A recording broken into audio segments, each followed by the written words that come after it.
Great, welcome. Welcome everyone. So I'm Devin Weiser. I think everyone knows who I am, and I'm joined by Peter Testa. And this afternoon, we are delighted to have you join us for the Grad Thesis 2020 Miniatures Review. We're about 6 weeks into the semester. We started a little bit later this summer, and we're going to look at 6 projects, 2 team, 4 individual students from the SCI-Arc MA1 and MA2 program. There's a mix from Peter's section and mine, and we also have 1 shared team. The students have been working remotely and done an really, I think, incredible projects, maybe even more unique and personal. So I want to really commend them first just for all the work that they've done remotely.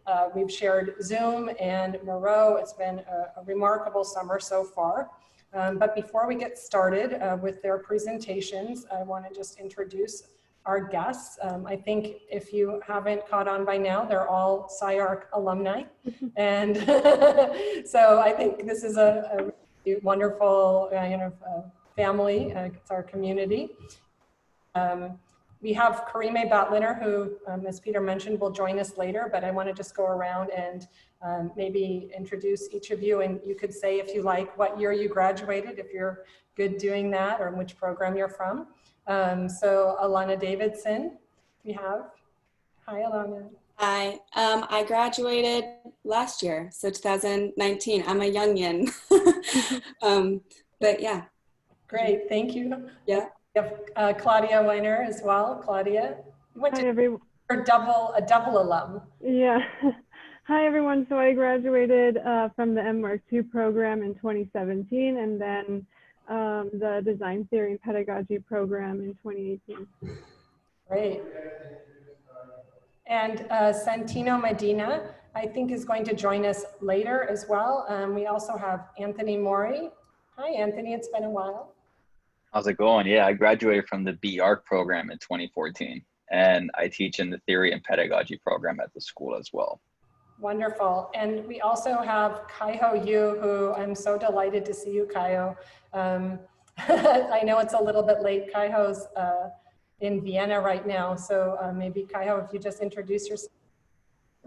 Yeah, hello everyone. I graduated from 2017 from MR1, and I'm very delighted to see everybody. Some of them I've already seen for several times already. So yeah, looking forward.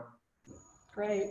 Okay, so thanks everyone for joining us. We're going to have, as I mentioned, 6 presentations. The students are going to share their screen and give a kind of a version of a PowerPoint. And then we have about 20-25 minutes total, including their presentation for conversation. So we're going to start with Nero. Nero, are you ready to share the screen? Sure, sounds good. Great.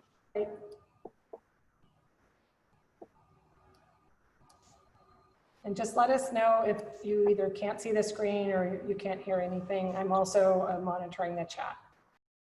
I should, what should I do? Disable the sharing sound. Okay, so, all right, I'm beginning right now. So hello everyone, my name is Nero He. I'm a student in the MArc2 program. Over the past 2 years at SCI-Arc, my design here undoubtedly has a lot to do with manipulating with digital softwares. Quite frankly, I do ask myself, am I too distracted by the technology and then neglecting the architecture seeming to be constructed with certain physics? Unfortunately, the Corona breakout limits my idea of constructing physical format. However, my own urge of craving for physical construction make me start to explore a new way of working with digital tools. So Bob Dylan said in his recent interview, when being asked how he writes his music, he said, it is a kind of thing you just power up your stream of consciousness and come pull things out. So to Bob, assets are accumulated and then extracted to form his music. Words and rambles combined becomes a piece of art. I found this notion extremely exciting. I want to pile up an architecture mountain through a daily accumulative process where people can get lost in it and never see the true shape of it. Then the construction begins. It is a accumulated project. Time is a factor for the collection where sources are sampled, recycled, and upcycled. Last but not least, curated in an unstable manner. Assets library is gathered with my architectural projects in SCI-Arc, found objects downloaded from the internet, 3D scanned object from my daily life, and also donated objects by my classmates. They have a physical relationship. They have defined gravity, and they are unpolished. All objects collected will not be colonialized for the sake of washing out their existing attributes to seek for uniformity. And yes, this is a mountain. After cataloging each asset and save it to the collection, the mountain is constructed inside out against physical constructions, but also follow physical rules. Coexist relationship is created through adjacency and physical connection by curation. This is where my rules and programs take over the logic of the mountain construction for setting up constraints in the digital world, then have a better understanding where one asset should be settled in. So through this process, both physical and digital models tend to synthesize and exchange. Here I copy 2 links to the chat. One is almost like a 3D scan version of my model. You can spin around yourself. The other one is a Vimeo video if you wanted to stop and look at a certain frame as you want. Where's the chat? All right, thank you guys.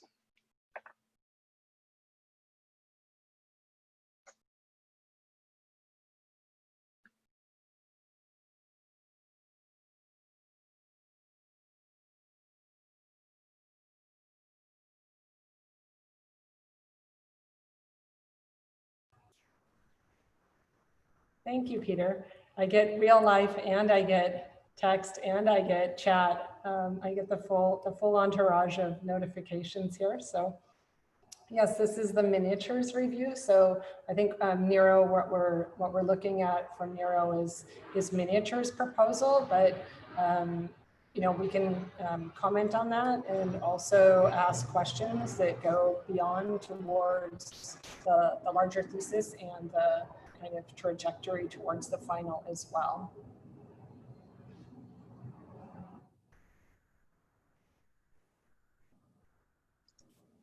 So is it possible to maybe understand where you see this heading towards in the final? Like if you, obviously, is there a desire or a trajectory that you're looking at that you say, this is what I hope it becomes, or this is what I hope it doesn't become, or? Yeah, yes and no. So far, I mean, clearly I'm more focusing on the technique part of the project at the moment. And I'm trying to blur the line between the physical model and the digital renders of it.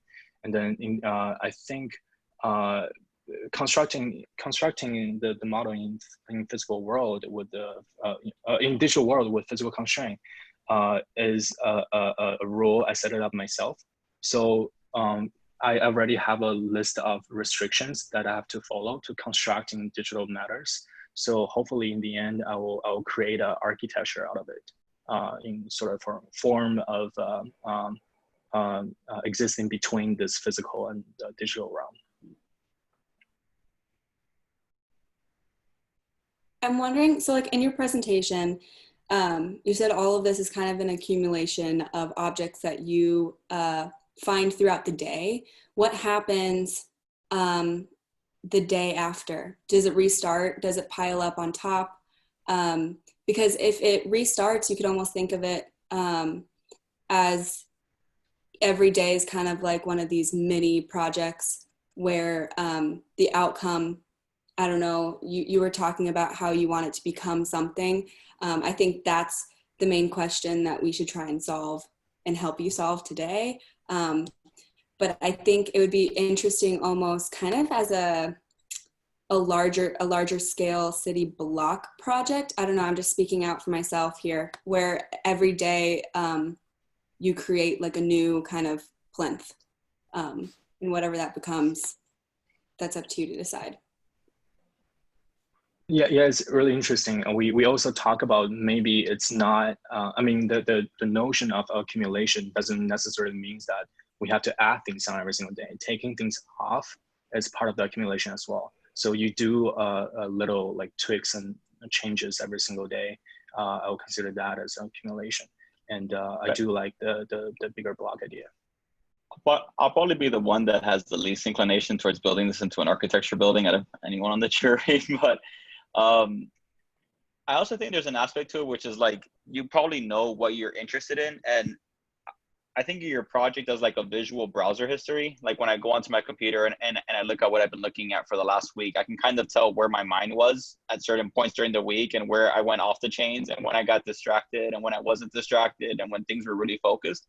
And I would imagine that there seems to be like a psychological composition that occurs. Like the moment you start engaging onto one form of an object or one conversation, then the rest of the thing is almost maybe formulaic and how it starts to get compositionally understood. And I think going back is if it restarts the next day and you're on a new project, then it would create a completely different composition, or it'd be a really different mind stream. Because like the moment you go to one website, you get distracted by one ad, then you go to another ad, and you end up so far off your center that you don't remember where you started. And I think there's some parts of that in here that maybe would be really interesting to figure out, is if there's a way to understand by just 3 or 4 key elements where you were in a conversation, or are they indexical to your desires? Like how far did you go into it, and how far did the pure finding of 1 or 2 key elements throughout the day change the way you saw the day? Like when you buy a car, you start seeing that car everywhere. It's not because it was it's not like more of those appeared, but your eye was just trained to it. So like I love the pieces you have in this one, like the Legos and stuff, but I would imagine that the moment you saw that, you automatically gravitate towards things like that. And then what happens if you started with something completely off from that? Where does that lead you? And I think that could be fascinating as a test, to not just be stuck in a certain aesthetic, but in a certain way of thinking maybe. Yeah, I think that's an interesting comment. I start to think about data mining and how this project might be, you could start to have that conversation about, you know, you're already doing it, you're collecting objects, you're kind of data mining yourself. But if we think about the way, you know, when we look at something on the internet, all of a sudden we're getting suggestions about certain things to buy that are similar from other brands, etc. So I think it could be interesting to think about this as maybe like a data mining of architectural objects, and maybe they would kind of, and maybe even building off Elena's comment about this being kind of an urban planning project. Maybe these objects can kind of change and be curated based off of like whoever the observer is, or the person, kind of whoever the point of view is.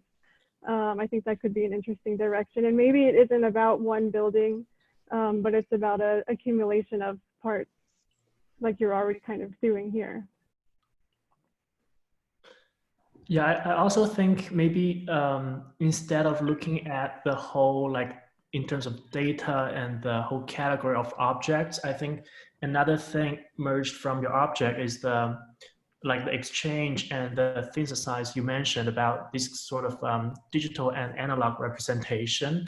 I think you need to think more about like when can the information start to be exchanged, like when you're thinking about representing those in the same format, like what you're doing right here, showing everything in a physical model and then try to animate some part of that. I think you are kind of establishing a new way to start to understand another layer of relationship between like different kinds of objects, to establish a new kind of fresh way to look at those, and then try to come up with other way to read those things together.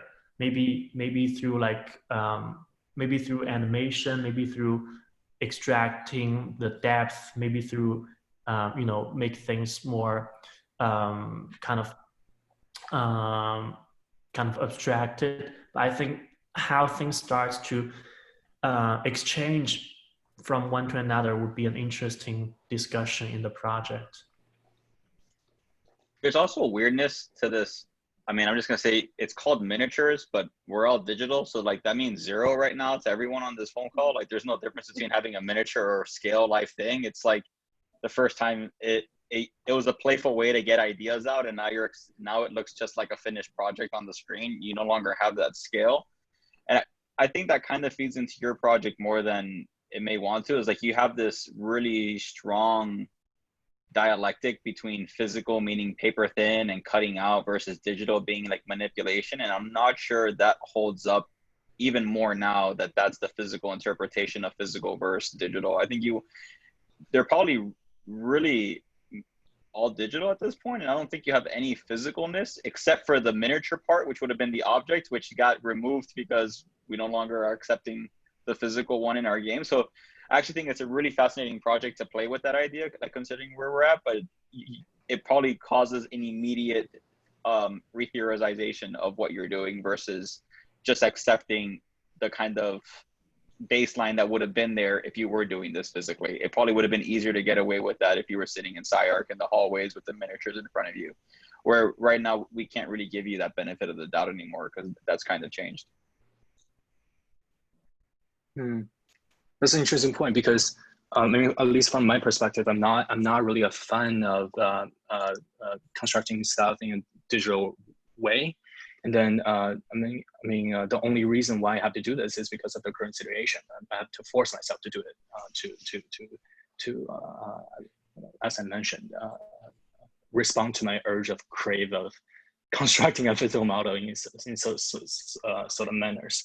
And the only physical part in this digital model is I need to play with materials, and then the simulation can have different physics in different objects. And I mean, so far that's what I got of adding the physics part to the digital.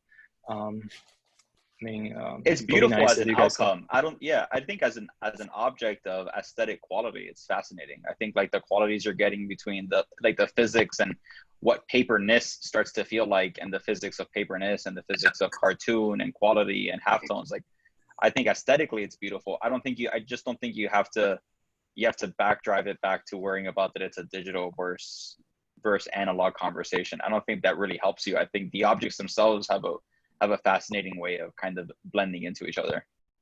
I so agree with that. I think that's absolutely true. I don't think you have to apologize, Mira, but embrace the qualities that are starting to emerge here, because I really think they're extraordinary. And I think this is really an exploration of another kind of syntax. And that's an architectural notion in and of itself. So I agree with all these comments. I think these are great comments, and I think it really is to Nero's credit that he's tried to double down and generate and design a workflow for himself that is quite paradoxical, where physical objects have more digital, or what we might call it, side his physical model, some kind of digital property. Weird reversals are we have quite the loss of my business, and hopefully I don't have to. But there's a pretty big possibility that, you know. Everyone that is not a juror, please mute themselves. Thank you. So what I wanted to hear more maybe from the jurors is that due to these kind of extraordinary circumstances, I'm starting to notice that pretty much from every student, they're working on a kind of second problem, or a problem in the problem, which is, how do I work this way? How do I work when I can't be with others in isolation? How do I work sharing things through these other kinds of collaboration devices and so forth? And so, so what I'm wondering, and I think for many students, that in itself is going to become their thesis. I mean, that's going to kind of, let's say, propel the thesis into new forms of representation. And I guess my question for the jurors, it's maybe more really Nero's question, but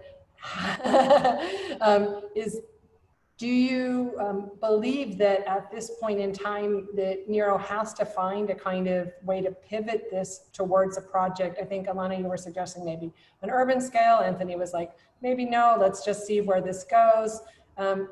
and perhaps things will, over time, because of the nature of Nero's actual workflow, it will just become more evident what kinds of things fall out. But I'm just curious if you think, just from your own kind of experience over these past months, that the thesis in itself can reside within these sort of new formats and new questions about representation and workflows, or would you say it's really essential that Nero, make a building? I'd like to just clarify that question before it goes out to everyone. I don't think it was ever necessary for Nero to make a building even before the situation arose. But yeah. Absolutely. I don't know where that's coming from an MArc2 student. Honestly, I'm not sure where that came from.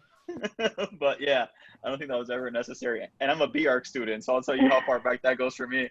But yeah, go ahead. Well, I think it's the state we're all in right now. It's kind of been a problem even for me. It's like, how do you keep working when we were so used to collaborating in person, and you need if you want to print something, you can do it easily. Now there's so many difficulties to just do something so simply. So I agree. I don't think it needs to be a building. I think you can be even more specific. Like, are you studying surface and the graphics of surface? I think that would be a project in itself.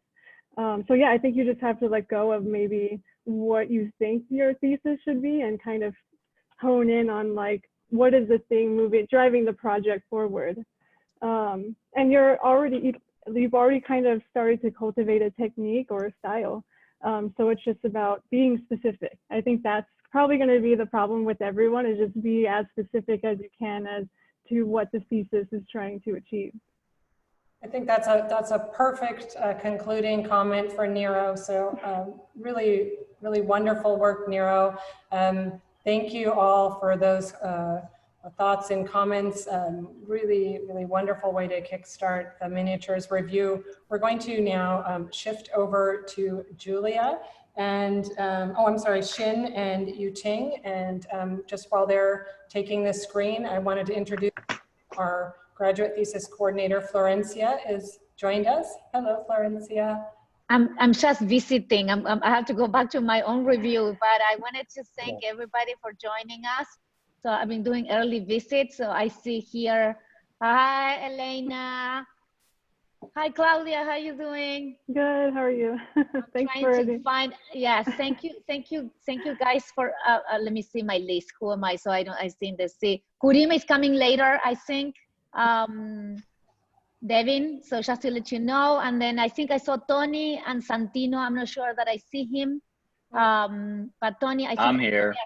Hi, Tony. Yeah. Hello, how are you? Yeah. I saw you on the list. So thank you guys. Thank you so much for joining us. This is our second session after a whole morning of reviews that I think went quite nicely. So good luck to the students. See you later. Thank you. Bye, Florencia. Great. Okay, so we're going to move on to Xin and Yuting. Yeah. Hi. Hi.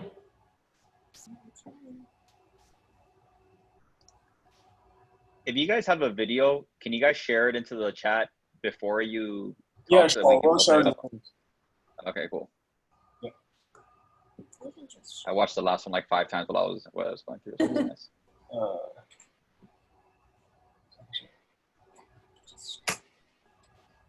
Yeah, we just shared the link to the chat. Sweet. Thank you. Let's start. Yeah. Hi, I'm Shane from MArc2. And I'm Yuting from MArc1. Our thesis is Phygital Supermarket, which is a bespoke universe of everything, including objects from supermarket, future phygital materials, and many customized techniques and workflows all at once. First, you may ask, what is Phygital? Phygital is physical and digital. It's not a remix, but it's both at the same time.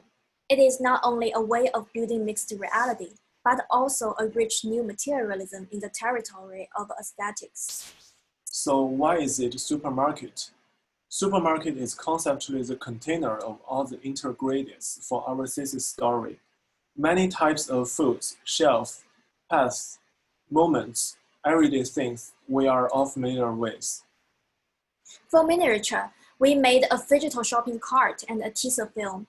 It contains 6 mini scenarios. Each tells a story from the thesis world and embodies a unique technique we explored.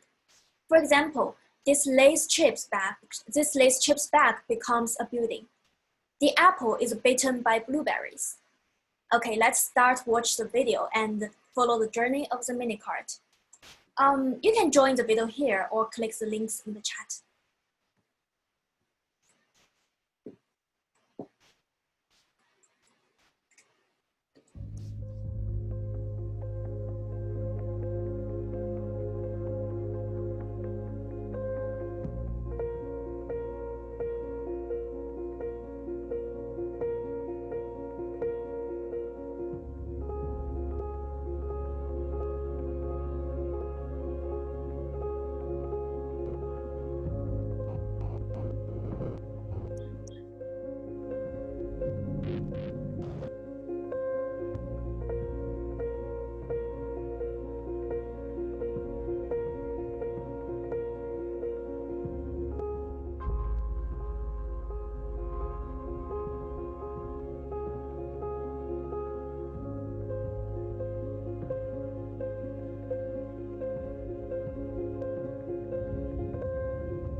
As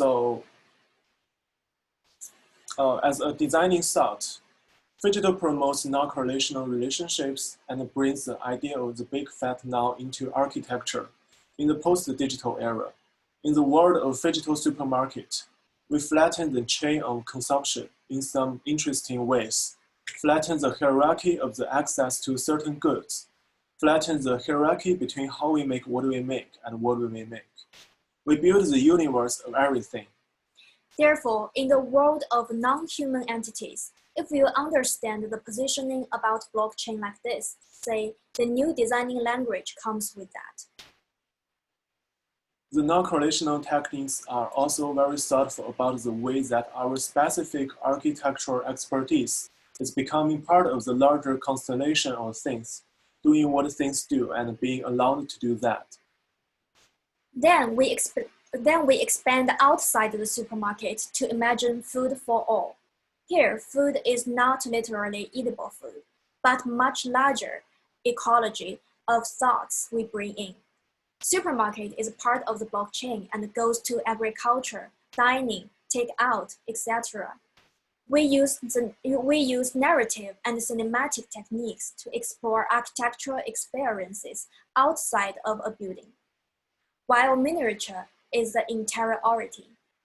Now we have multiple representations, each with their own resolution and style, and then multiple moments happen in this larger blockchain. This responds to the previous point that everything is all shimmering together. We call this aesthetical logistical. Please join us the launch of the Fidgetal Supermarket Universe in September. Yes, thank you.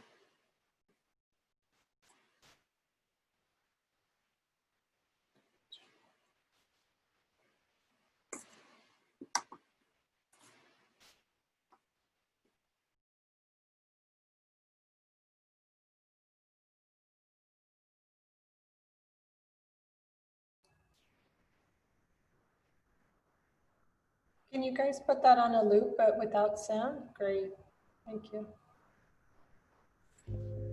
I'm just thinking of Anthony's point about what is miniature in the digital. It's, I think, really a challenging and fascinating question for us to ponder.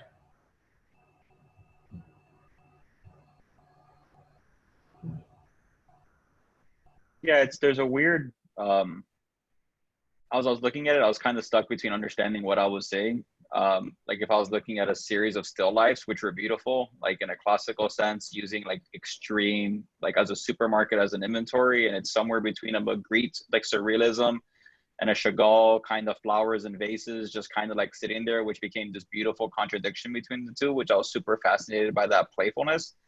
And then the aspect that the spectator is both the camera and the shopping cart. And so it's like shopping for its own identity by building these still lifes, and it only gets filled by finding what it wants. Like there's a really beautiful adventure. And then I realized I'm so happy you're doing this digitally, because I have no idea how you would have done this in person during miniatures, because it would have been a completely different project. So it would have been like some weird 3D printed shopping carts and a Pringle in the middle, and no one would have any idea how to talk about that at that point. So I'm really interested to hear what you guys want this to become. If there's a desire for this to be a film, if there's a desire for it to be a story, a narrative, a series of like photographs, really beautiful photographs, like a Crutzen series that are just on the wall and show people these really dark Caravaggio kind of styled images with light playing with you. I think there's like so many amazing possibilities for this imagery that's coming out, and I just don't really know where you guys see it. Yeah, I mean, it's kind of like, I see two directions. It's either a trailer, right? So you're going to make a longer feature film in September, or this is like some kind of infomercial, some kind of commercial for something. I'm not sure what it is, but there's gonna be an end product or an end thing at the end of this that's going to make me want to buy it or consume it. And I think there's also, for me, what I would like to see you guys do is kind of challenge the narrative a bit, because you're talking about consumption and you're talking about consumption right now. And there's a lot of, you know, given the state that we're in with COVID and the issues we are starting to see arise to dealing with how we are able to get food. There's all these different stories in the news, right? Like, for instance, the mass killing off of excess of pigs, right? Because there's no way to distribute them. Or at the beginning of COVID, when people were hoarding food, they were going to the grocery store and hoarding it, so then there's nothing really left. So maybe there's a way you guys can start to like pick up on the current political state of food right now and build that into the narrative, because that's kind of where I started to see it kind of happening. And you have these beautiful images. We're in the grocery store, and it's already you're bringing people in because of how beautiful it is. So you can start to like jab at us and start to have a more political position on this.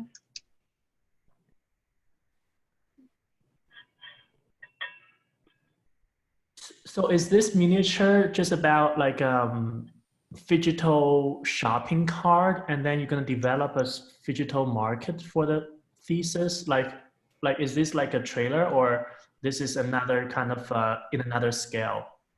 How should we understand this film as a miniature? So I think for September, we want to imagine this is as a fictional story that in September we're gonna launch a universe of digital supermarket.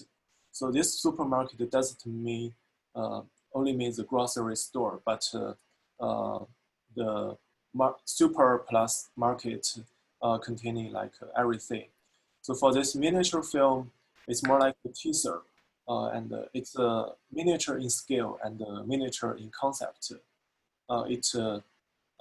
It contains 6 miniature C, and this 6 C might be developed later for the whole story of the digital supermarket food for our blockchain. So it's more like a trailer. Yeah, I think this film is very powerful because the change of scale, and sometimes you don't know whether you're looking at the screen or you are within the screen. Like it kind of blends the perception of objects, scales, and information. I think the market is a super interesting concept, especially when you put phygital with market together. Because when we trace back to the meaning of phygital, I think it was earlier applied to information and service. That the physical part actually means the physical interaction, and then how they are kind of utilizing digital technology in terms of information technology, in terms of media technology to engage with physical interaction.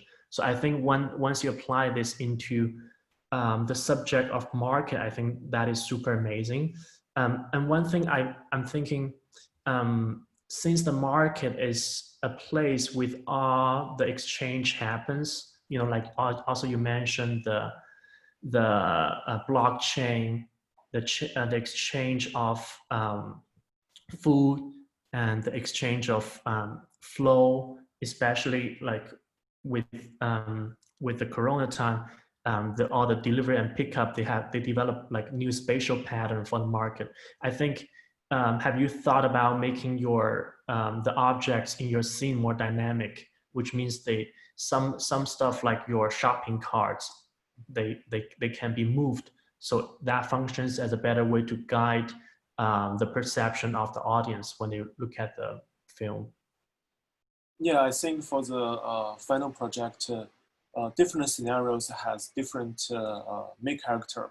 For some scenarios, the main character is non-human entities, and it can, for example, an object can be live, so it can promote the liveness of the object, like the shopping cart itself is the main character, and it's navigating through the scenario.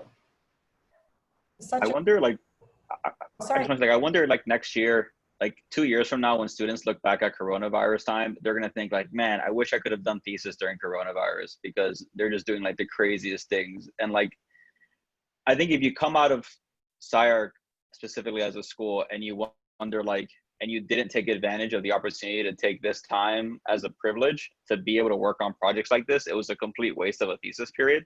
And so many students at SCI-Arc would have loved to have been able to do this kind of work during their thesis, and instead we're like forced to do ginormous models. And now you're able to do like this video 4 years ago would have been the final project, right? And somebody could have shown this at the end of September and said, this is a trailer to the rest of my career. I'm interested in X, Y, and Z, and have an argument for it. And so I think you guys owe it to yourselves to the conversations that are being had here today about the political connotations, the cultural connotations. Like, you might have lost the physical aspect, but you gained the cultural aspects that you have more time to maybe focus on and build the content for it. And you can give yourself the freedom to really engage into those and push this project further than a lot of other projects would have ever been able to get to at the SCI-Arc vintage, right? The SCI-Arc original before coronavirus. And I don't think we're ever going to go back to that to the same level, because this content's amazing, right? It's more than you would have ever expected from a miniature. And so, and you just took it to a whole new level. So I think it's really about just finding the story you want to tell and making sure you hit it, and not thinking, what would SCI-Arc have done last year? You got the freedom of a carte blanche with amazing professors to explore that. And I think you have to take advantage of it, because it's going to be amazing if you do. Yeah, I think totally. I think all these points, Anthony and Claudia and Kaiho, I think these are really, really important points going forward. That I think the hint towards that is the blockchain in the notion, and that, this is only an excerpt, and they have been starting to really try to frame this in a much more, I think, expansive and, let's say, cultural and ecological framework, using the blockchain as a kind of, let's say, a conductive channel to start to rethink everything related to market. So I think those are really important points, though, because otherwise, I think you don't take advantage, as Anthony is suggesting. I think that's such a great point, Anthony, that we all feel, you know, incredibly privileged to be with this group of students this semester, this summer, because this really is one of those once in a lifetime things, you know, where it's an amazing opportunity that's been given to us here. Can I make one last thing? I'm trying to find this Instagram link and I'll share it with you guys in the chat once I do. I want you guys to look at this makeup artist who does these miniature scenes, because I think your project, what drags my eye, what makes it interesting to me are two things. One are the miniature scenes where like things from the supermarket become almost like human-like, and then also the scale factor, which a lot of the jury members already talked about. But this makeup artist does the same thing where they create these tiny little scenes with these figurine people on their face. And I'll try and find it and send it to you guys. But what makes it so interesting is the reality of what they're actually doing. So the reality that it's an actual face versus the scene that they're actually producing in a different scale. And I think that's an interesting concept that you guys should kind of think about with how you're playing with the food and the scale and the supermarket all together. I'm sorry, guys, I'm trying to find it, but yeah, I'll drop it in when I can. Thank you. I want to just say I completely agree. Really wonderful comments, and I do hope very much, Shin Yuting, that you take advantage, as I think is being suggested and encouraged, that you take advantage of this kind of very unique circumstance to expand the thesis beyond what we might even expect, and to your credit and to your strength, the ability to tell a story. And so I really believe that it's a huge opportunity, this kind of, let's say we've been talking about maybe 3 to 5 stories that surround the supermarket, which I think is a really unusual way to think about architecture, rather than it's a kind of single ending. It's actually a constellation of many projects around a project. So the supermarket may be the kind of the thing that gets the conversation started, but then it could be a scene in the dining room, it could be a scene on the farm, it could be, you know, the truck driver bringing the food in, it could be the landfill for waste. I mean, it's such a powerful kind of set of relationships that bring this all together, and I think open up the possibility for design in all of these narratives. And that I am so happy with the comments today, and I really would just encourage you to basically storyboard this thing out and get going. I think you're given green light from everyone here today to do that. Whether it's like 5 more mini stories or one sort of blockbuster, that's up to you. But I think it's really great work, and so important that we are able to use this medium at this moment, I think, to bring out all these different levels of conversation. It's really great. Yeah, thank you. And I think that it's really great opportunity for us, like the remote learning, that we can spend more time on like diving in the like deep theories. And we are really trying to promote the idea of both big flat now in architecture, and trying to figure out how the blockchain works, like in the new designing language.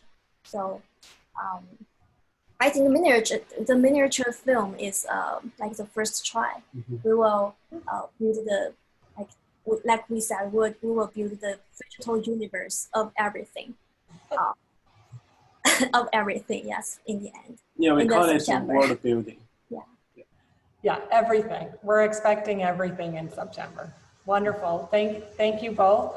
Thanks to our great jury. This is really a treat to have you all here. It's going so well. I'm going to just hand it over to Julia Pike, and then I think we'll take a little break after Julia. But let me know in the chat if anyone needs to take a break before then. But Yeah, are you ready? Yes, yes, I am. Okay. So I am presenting through my Miro board, which contains a few videos. So if someone wants to view it from there, I'm just going to go ahead and share my screen. Sorry. Okay, so I'm Julia. My project is more focused on the urban and, oops, sorry about that. I'm just going to share the sound. So playing off of Rainer Banham's Loves Los Angeles, I'm kind of doing a spin-off of what the future of Los Angeles, you can always recognize it by trees. And that's me, Rainer Banham, crossing the road.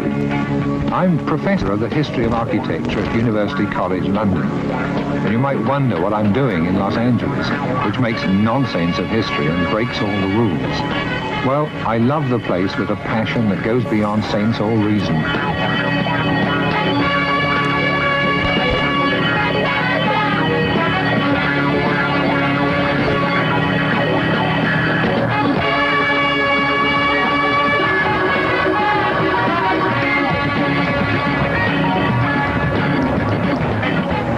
Hey Siri, where should I go in LA? I come here as often as I can, but this time there's an added attraction. Welcome to Los Angeles, the super city of the future, the metropolis of Southern California. Okay, so my thesis is currently titled Here and Wherever, a Digital Archipelago. Los Angeles is known as a city of fantasies, living between reality and fiction. The city functions on its own terms, continually searching for its own identity and sense of place. Using Rainer Banham's Loves Los Angeles as a guide to what makes LA special, Julia Pike Loves Los Angeles will tour recently discovered digital archipelagos in an effort to seek how these enclaves of identity can impact future development. Fighting low modernism and stuccoific architecture, or to quote Rainer Banham, description of the recently developed Marina del Rey, plastic people in their plastic boats. These digital archipelagos can mix what is and isn't real within leftover spaces while speculating on what can and could be, amplifying the identity of an area.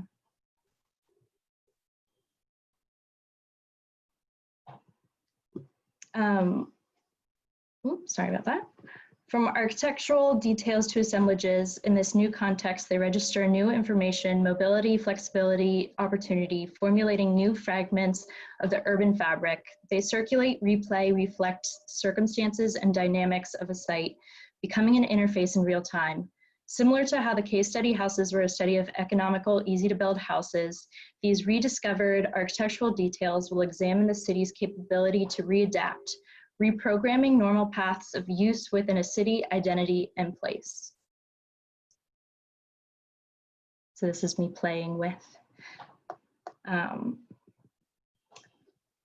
my architectural details.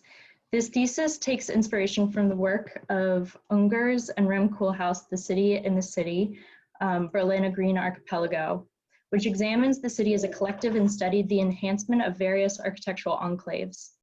This miniature playfully examines the potential of these digital archipelagos.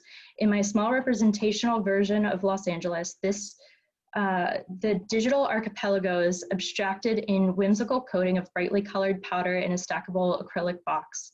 Reminiscent of children's toys, the mini digital archipelagos can be stacked and recombined in a variety of ways. The landscape acts as a constant, tying a city with various styles and organization into one ecological zone.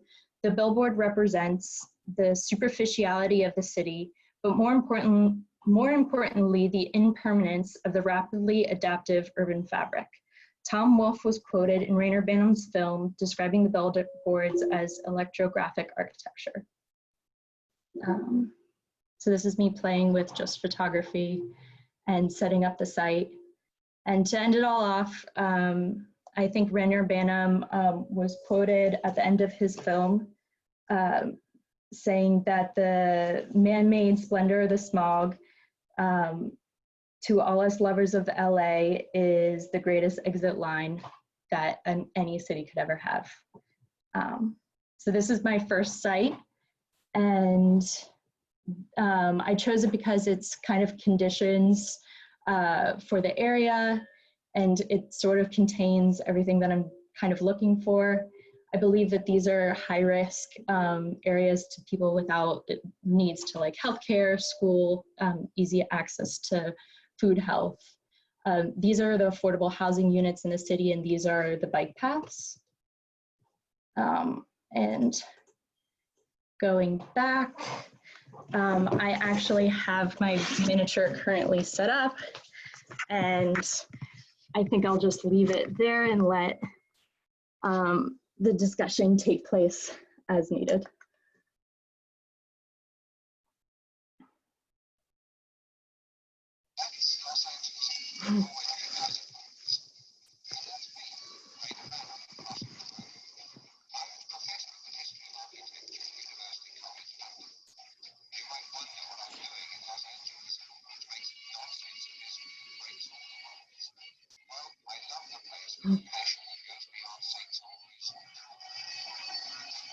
So I'll end it there and just open it up for discussion, but we can let this play in the background if everyone's interested in that.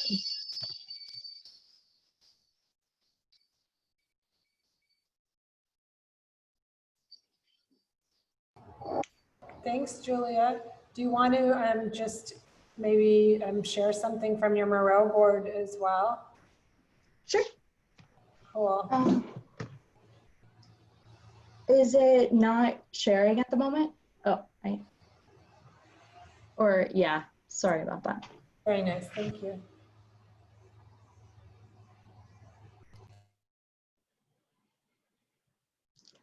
So a very different version of the previous one. I'm still kind of playing on the idea of mixing the two and abstracting real discovered places and kind of the quirky archetypes found throughout the city and exemplifying them.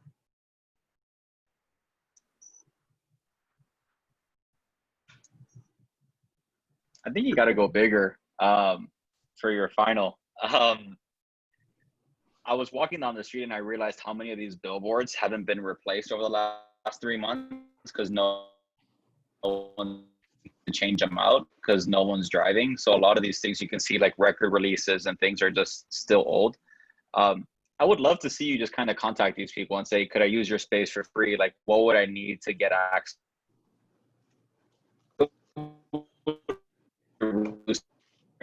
Attention to this in a funky way, and how could you make it real? I do think because it's so different, it can get pushed a little bit further than some of the previous ones.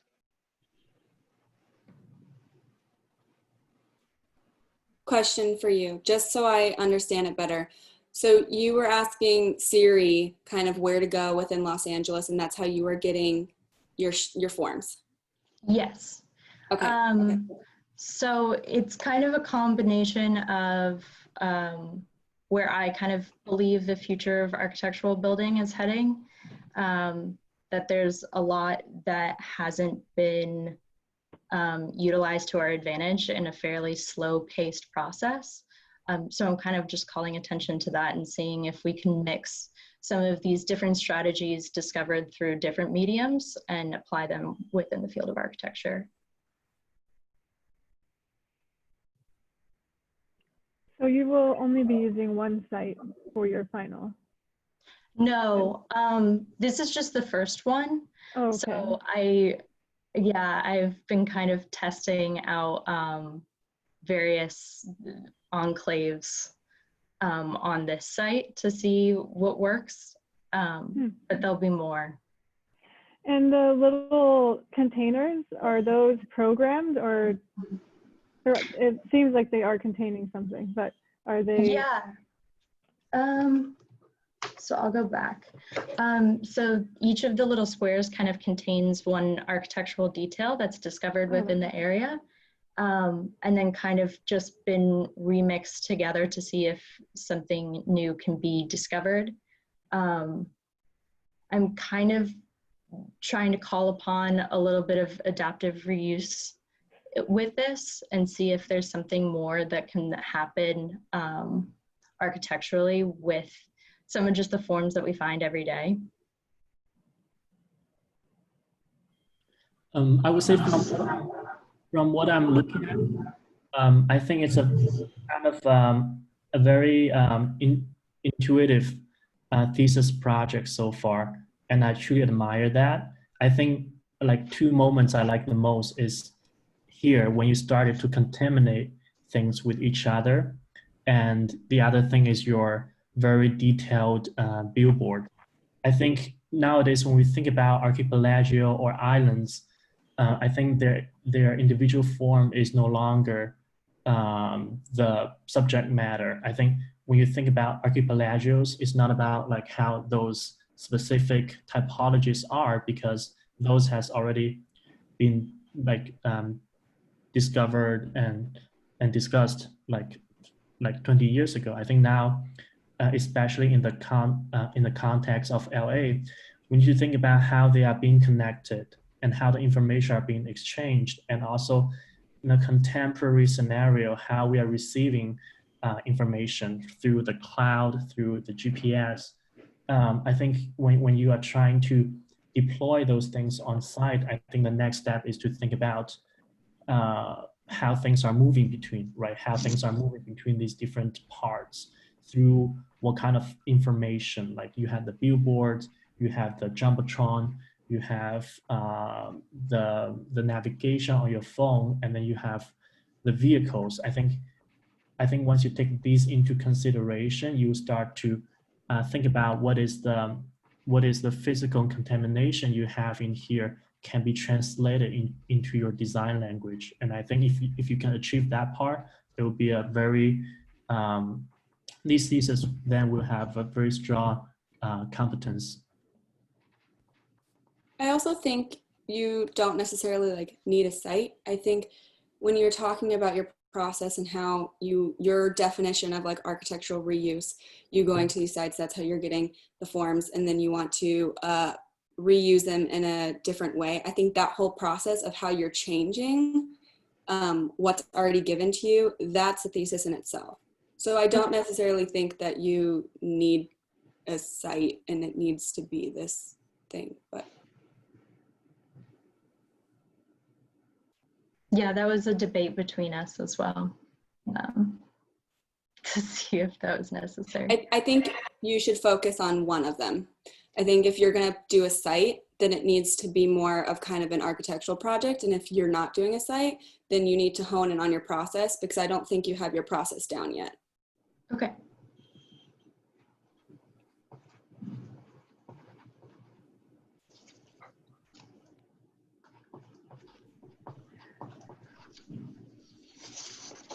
Yeah, I'm not sure I completely, I mean,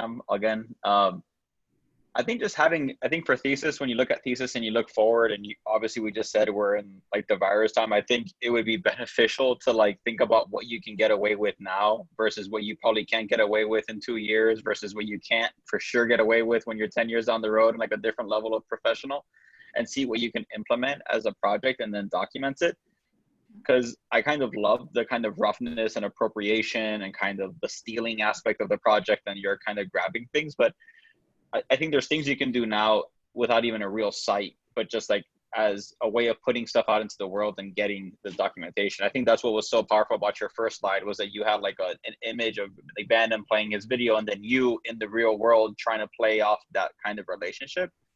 Mm-hmm. And that was probably the richest part for me, versus like the other ones almost showed like, look, and I'm trying to continue what's going on there. And I think that kind of like side-by-side screen image, art history style, like here's one, here's the other, what's different or what's the same, I think was really powerful as a system. And that's why I think you can go out and do things now that people won't stop you, because everyone's too busy worrying about other shit in the world, that you're going to be able to get away with crazy stuff. And I would probably recommend that. I don't hold any liability for anything, but I would recommend like having fun with that and getting the ability to test your ideas in a way that give it playfulness in the way that you see it. Like there's a certain dirty, playful world aspect to your project. And I could see that being really successful as a documentary, looking back 5 years and saying like, look what I did during this. I wasn't just at my home working on these and working on rules that I would have been doing at SCI-Arc. I did the same shit I would have been doing, but in the world because no one could catch me. And I think there's like a certain taking advantage of circumstance that I think we're all in right now, and we're all going to try to do, and people are trying to do more and more. And I think you could probably get some really amazing, thought-provoking concepts out of this if you pushed it there. It's somewhere between pavilions and objects and spaces and follies in the city, and you could just get a U-Haul and drive around for 5 days and start popping these things everywhere and have fun with them and see what you get and what frictions you find, and it'd be beautiful. Yeah, yeah, sorry. No, I was just going to say, sorry, I agree with that comment. I also was really enjoying that beginning clip that you played for us, and I really wanted to see you start to like take us to different sites, kind of revisiting Rainer Banham's journey. And then I think the sourcing of the objects isn't maybe not specific enough. They seem a little ambiguous to me. I mean, when I look at them, I can't really place them. I mean, I know that they are what they are, but as they pertain to LA, I can't source them myself. So I wonder, like, you know, picking the sites, sourcing the object, and then maybe doing the kind of themes that you were doing might take it into an interesting direction. And I also think from Anthony's comment about like even building these things and like starting to place them at the sites that you pick. I think of Jennifer Bonner's like series of, you know, her hats, miniature houses, and then she starts going to the sites where she sourced the roof for the model and takes a photo of it and takes a picture of herself with the object in its natural habitat. So I think it could be, I think that would be a lot more fun and interesting if it went in that direction. These are really good comments. I think that coming back to Anthony's point about the beginning, that I think one of the questions we've been asking is what, you know, Rainer Banham was looking for something. What are you looking for? And how are you looking? I think that's really key to be able to establish that dialogue, but in a way which separates you into our time and this moment. And I think that's really provocative as an opening, but it's also challenging. Then I think you're a little too timid about, like, I see you in front of the Moss building, but it's really like, you know, coming back to Claudia's point, it's like we couldn't, that was, you know, you got to be more like a little more upfront and straight up on this. I don't know that anyone noticed that that was you in front of the Moss building.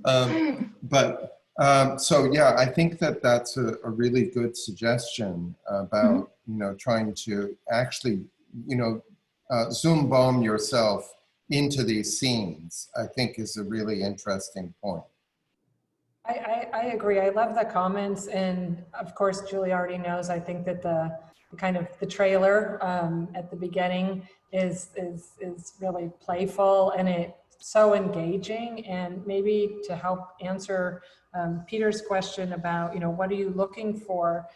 I think in a way, Anthony maybe gave you a really great clue, which is things that are hidden in plain sight that we just maybe weren't paying attention to previously because we were too busy commuting or something else was going on, and now they're more present, they're more obvious. And it's a really unique moment because I think a lot of even museums and institutions are trying to find ways to collect and curate and capture events and images and actions that are happening at this time. So I think that, like, looking through the lens of your own kind of perspective as a designer, as an architect, would be quite amazing. And I don't think people are going out and saying, you know, what is the quiet world that's out there? Well, it's gotten a little noisier, but, you know, a couple months ago, it was pretty quiet. It was unusually quiet, and you know, I could hear birds, and you could hear, so it's perhaps a different ecology than Banham was talking about, but it seems like would be a remarkable thing to capture in this sort of pseudo documentary polemic manifesto way. And it's not learning from Las Vegas, and it's not a complete redux of Banham. It's like a very like unique perspective. I think Kaiho was absolutely right too. Like it's a very personal access into it, but I think that's the hook that's so exciting for everyone. So I'm just supporting all the comments, supporting the thesis, and I would love for you to, in a safe way, of course, you know, kind of like us into and through your eyes the world that we're in right now. Find ways to document it and capture it, and to use, as is being said, all these like strange technological devices that are, I don't know, checking your heart rate, talking to Siri, you know, weird feedbacks, and all kinds of things are going on, which is, you know, not a Banham narrative. It's a much more human, non-human narrative. I think it would be like really remarkable. Yeah, so yeah, very exciting. Any other thoughts for Julia, or else we'll take like a 5-minute break?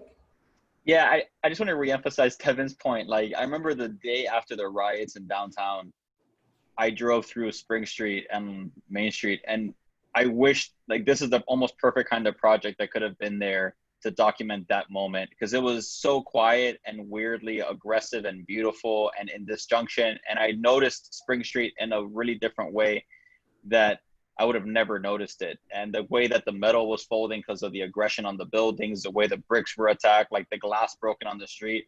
And I think this is like an advertisement for architecture style thing of like Shumi, where like you're taking photos of buildings, and the truest nature of them is when they're somewhat in between themselves and perfection. And I think this is a kind of beautiful way to get into those conversations and be indexical to now without being super tied to now, but using now as kind of a catalyst to bring apart these conversations that would be even more poignant by putting it into your project.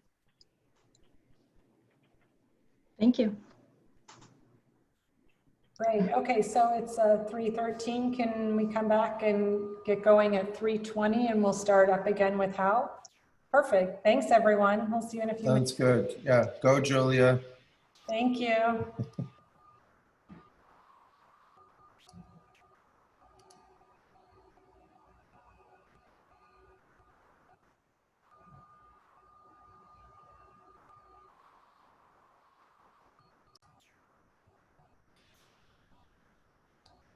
Hey, Robert.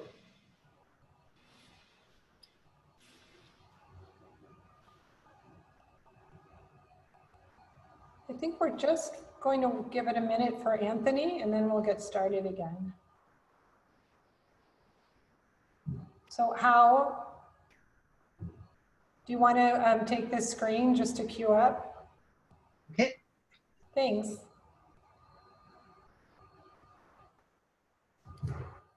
So can you see the screen?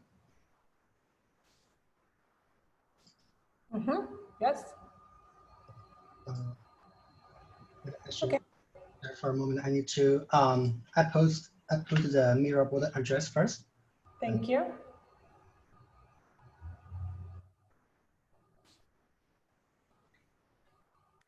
Okay, so hi, my name is Hao. So my project is about our scroll of the schoolness.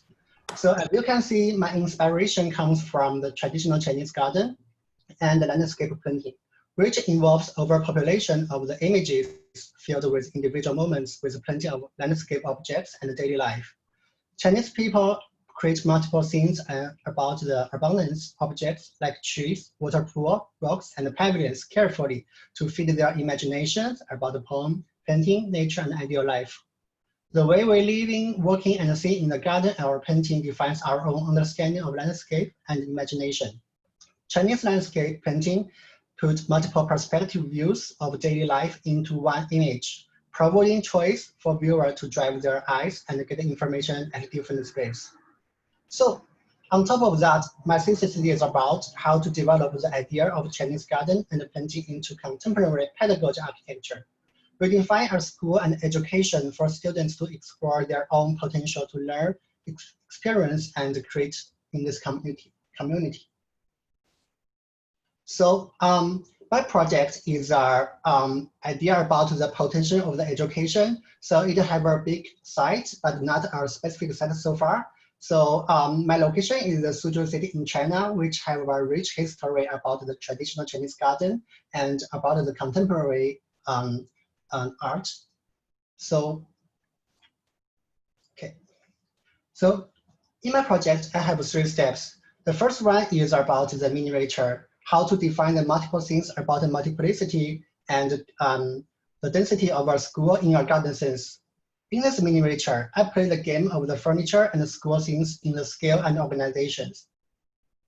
The school things is abundant, and the desk and the furniture is no more bounded in the solid classroom, but scattered like our garden or set. The unit of a school is no more a solid class, but individual student. Like the Chinese garden, multiple stories and things all happens at once in school. Students have their own choice to pick the class they have. So for example, in the school, it have multiple things about different subjects, like the paintings, music, or the chemistry stuff, to bring more scattered and free choice for the students to pick their potential interest. So my next step is about the pedagogy, architectural typology, and organization multiple views. In Chinese garden and the painting, we use a different typology and organization of pedagogy architecture, and then find the different ways to see and experience school. Like the Chinese painting or the drawing by the David Hockney on the right side, those 2 different ways of looking will redefine how we see the school. It's not singular view, but a mix of multiple perspectives. My third step is to create a contemporary digital 3D scroll, which contains multiple frames and the scenes of school. Like the scenes of the traditional Chinese painting, it will show the school by fragment moment and different time. It can be swiped back and forth and show different animated composition of architecture, showing an experience of seeing the scroll lively. It's our format to show schoolness project frame by frame, scenes by scenes. It can be different idea about education potential or different ways to work on the same school scenes. Yeah, thank you. Thanks, Hao. I also just wanted to say we're joined by Karime Batliner. This is basically an alumni event / review. So Karime is also a SCI-Arc alumni, and as well as Andrew Chittenden. So we have a really remarkable group of guests and guest alumni today. So thanks guys for joining us. Just to loop you in, Hao has just presented, and then we're also going to follow Hao's presentation by Jesse, and then wrap up with Lindsay and Ju Chang. So sorry to interrupt you, Hao. I just wanted to kind of give everyone the schedule update. Thanks for presenting. Thank you.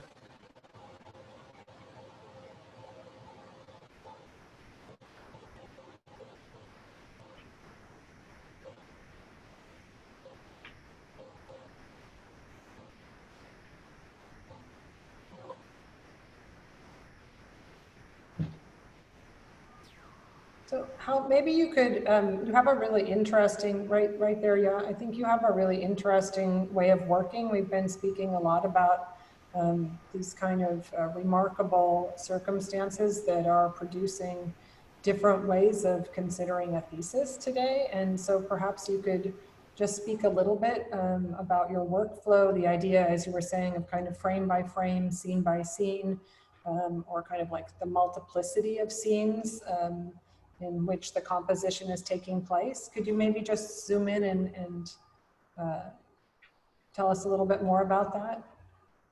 Yeah, sure. So originally, my idea comes from the traditional Chinese culture, the gardens and the paintings. The interesting I find a way is it have the overall population of the object inside, and because different people will have their own imaginations when they see the painting or when they go through the gardens. So maybe the connection.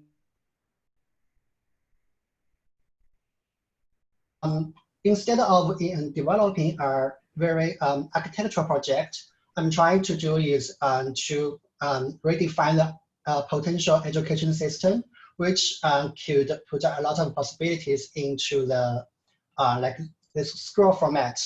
And so what amazing thing about the scroll painting is it have a lot of possibility inside, it have different perspective view, and you cannot see everything at you cannot see everything at once.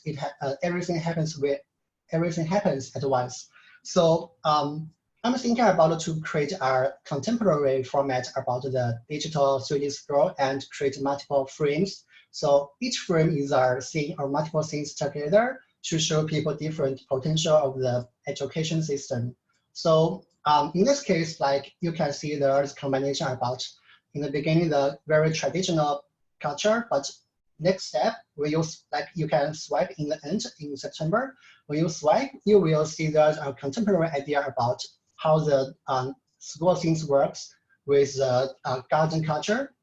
And in the future, it will have be more frames about different idea about the potential of the education systems in architecture and the traditional garden ways. So so far, this is my basic idea about my thesis. So this miniature is our very basic prototype about how the 3D scroll will work in the future and show more possibilities in this format.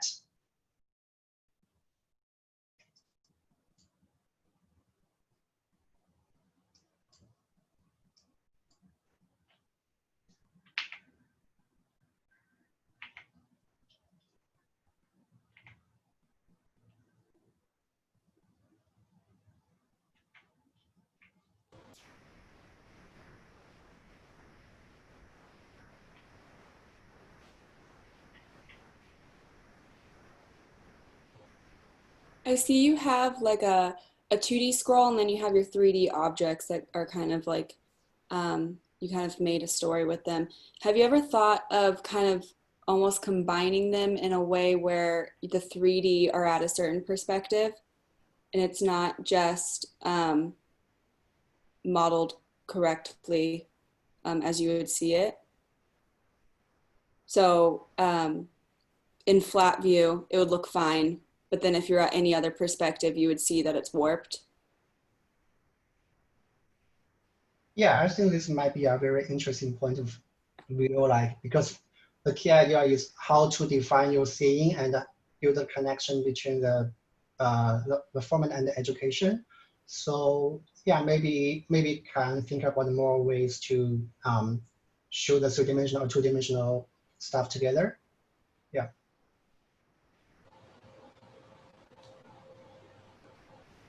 Yeah, I think that's actually a great point because what kind of makes this image such a good image for right now is that it does have a very clear boundary between not just like sort of reference and your work, 2D and 3D.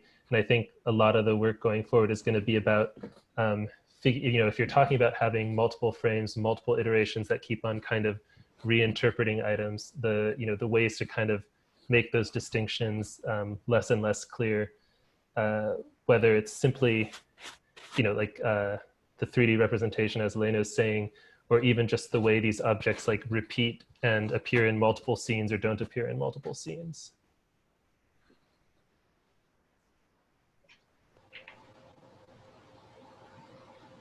I also wonder if you could maybe look at a little bit about what the ritual or process is for inhabiting these spaces when they're not in use, but like what's the story behind the way that they're compositionally put together, or what's the goal for time spans like in between objects in the traditional drawing, or what was the way that things were being assembled, and then maybe start to translate that on how we're supposed to understand the other one, so that there's more of a connection. So it's less more of a compositional kind of translation, but also maybe an understanding of how that plays into space.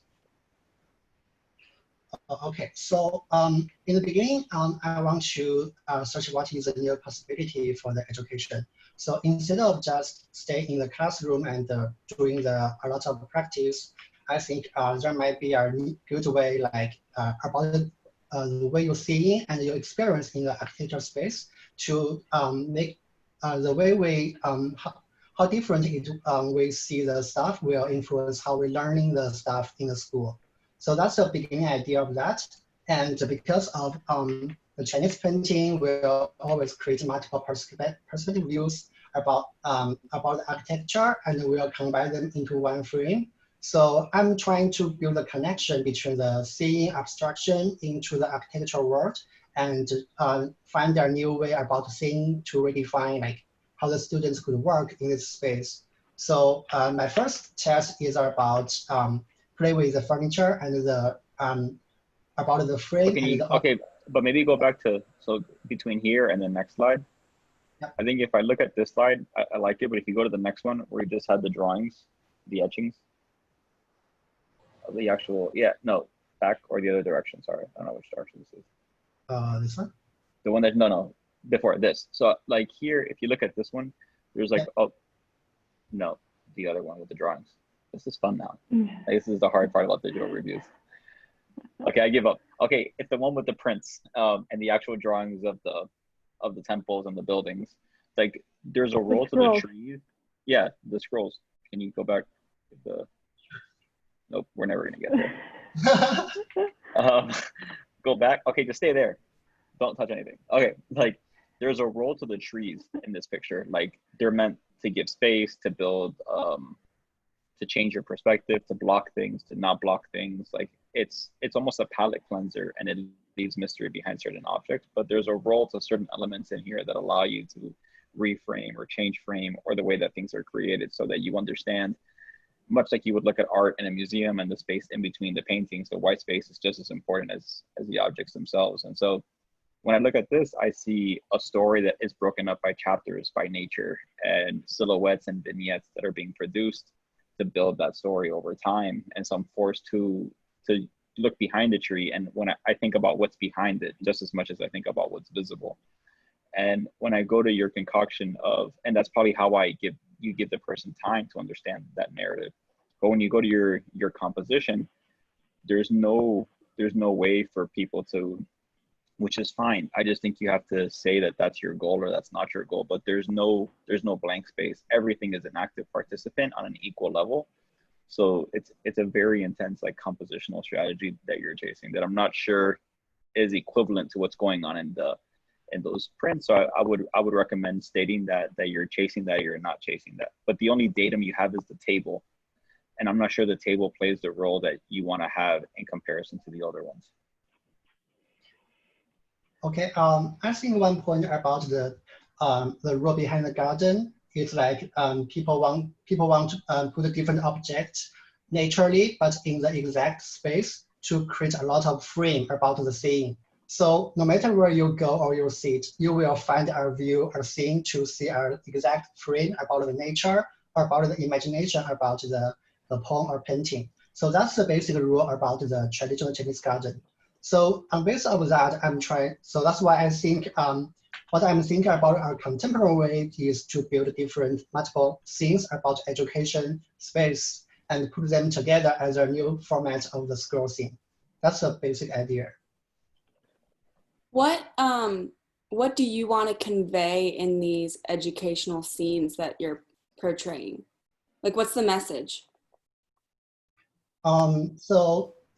So far, I just want to break the solid education system. Like students don't need to stay in a solid room. There might be a new potential to trigger different people's interests and the potential about their idea about education. There's not a standard answer for everyone. And so that's why I want to use a more freedom way to trigger their idea about the education potential. Then maybe you said multiple, what was it? You said multiple views and different perspective numerous times in your presentation. And I think that's the idea behind the garden scroll. or the garden drawing. And I think because you have multiple different stories or messages that you want to convey about the educational system, maybe you create multiple scrolls and each one has their own kind of personality or their own like message that you want to get across. And you show this through like the multiple viewpoints or the multiple perspectives that you get through these Japanese or Chinese, I don't know, sorry, scrolls, garden scrolls. I think that's a really interesting point, whether or not you create different narratives and different scenes, or whether you create the same scene and then just by looking at it differently, we understand it differently. And I think that's one of the really amazing things about the scrolls is they're virtually the same scene. It's just that they're positioned differently relative to the ground. These are some of the things we've talked about already, Hal, but I think it's a real, some of the comments are really going right to the heart of the thesis, which is how do you place things on what we might think of as a ground or a site or even just a backdrop in a pictorial sense. So the precision in which these objects are getting positioned seems super important. Even if they're happening to, let's say, fall or kind of just randomly or by chance get positioned. But the sequence of them over the whole length of the scroll and then how they're viewed and how it becomes more three-dimensional, I think is all really up for grabs. And it's a kind of super interesting way to think about schools. It's something we're gonna, I think, talk about in Jesse's project as well. But just the idea about the school being the same thing, but placed in a different context, or the school being literally something unique. And this is like an ongoing discussion about school, like what is something that's common and what is something that's unique. And the scrolls seem to be a great clue for you as to how you can have a sort of repetitive set of pop elements, and obviously enclosures another discussion, or whether these elements get so big they become the enclosure. But I love the idea that there would be this kind of family of objects and pieces of architecture, and then their distribution, how they're looked at, how they're approached in this sort of faux linear scene. I think it could be a really kind of remarkable compositional strategy. And we're starting to see some of these narrative and cinematic techniques and painterly techniques, I think, being reimagined in very unique ways, just even in today's conversation. Yeah, I think that's a really great point, Devin, and Alanya are making, that about using the medium of the scroll as the primary investigatory tool here, rather than having a presupposition about the structure of the school, to use this as a way of discovering something about maybe the school is a kind of MacGuffin to keep you moving, rather than a conventional design strategy or program. And that's why I think that you have too many things going on, like showing us these scenes of cities and telling us that's the site. That's all confusing. I think you need to get rid of a lot of that stuff and just really get into the medium of the scroll and the incredible strangeness of the idea of scrolling in the digital space versus scrolling on the paper space is so fascinating and full of potentialities, and using the school maybe as the kind of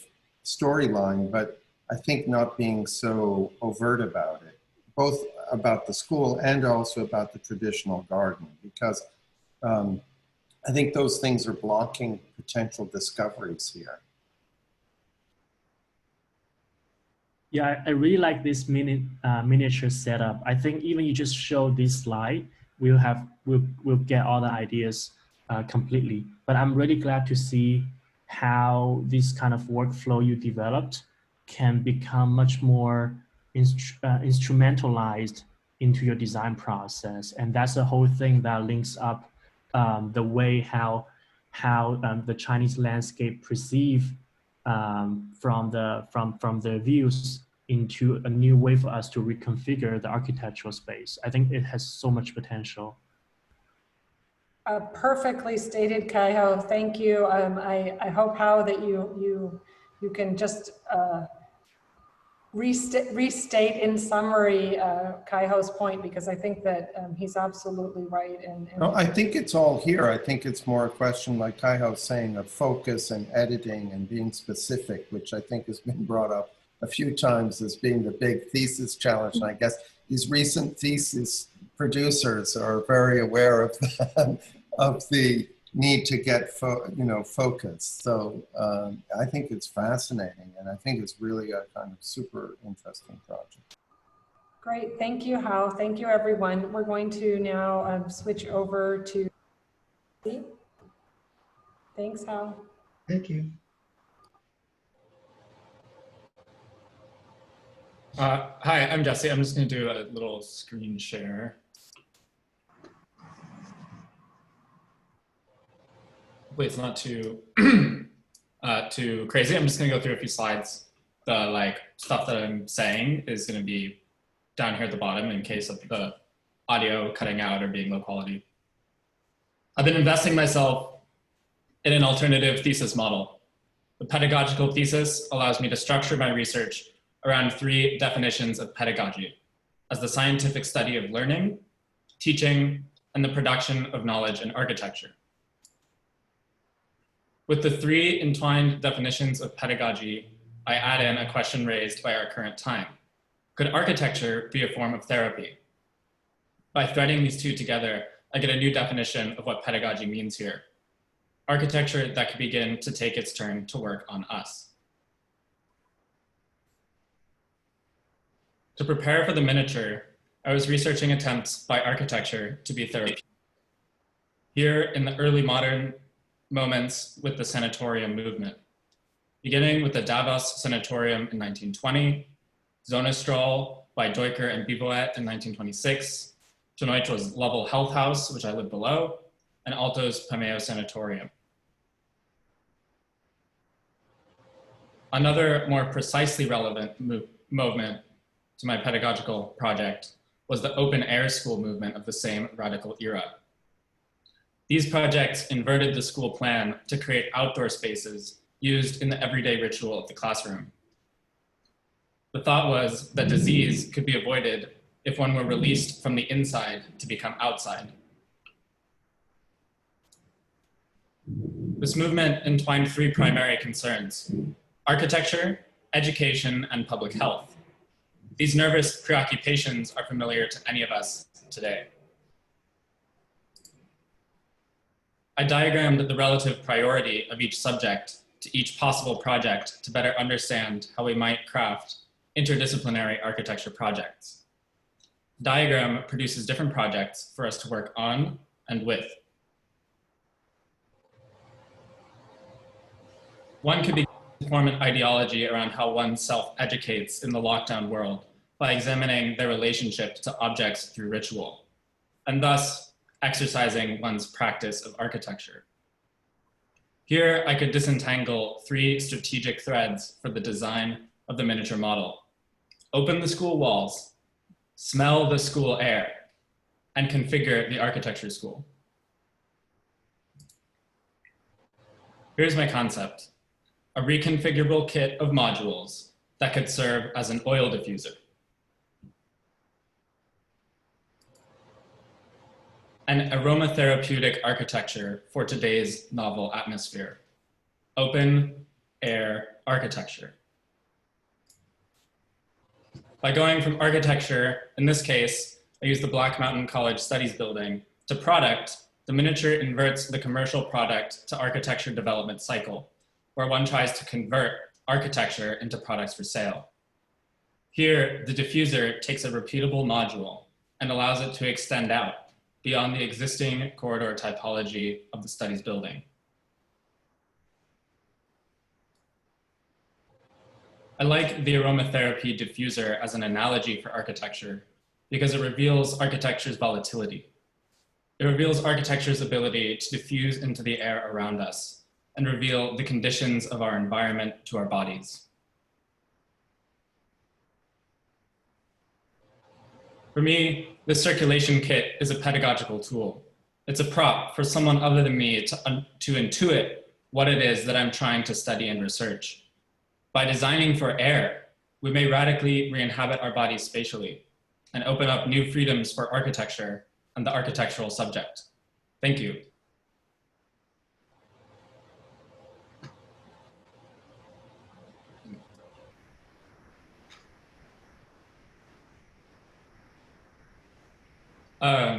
Well, I can kind of,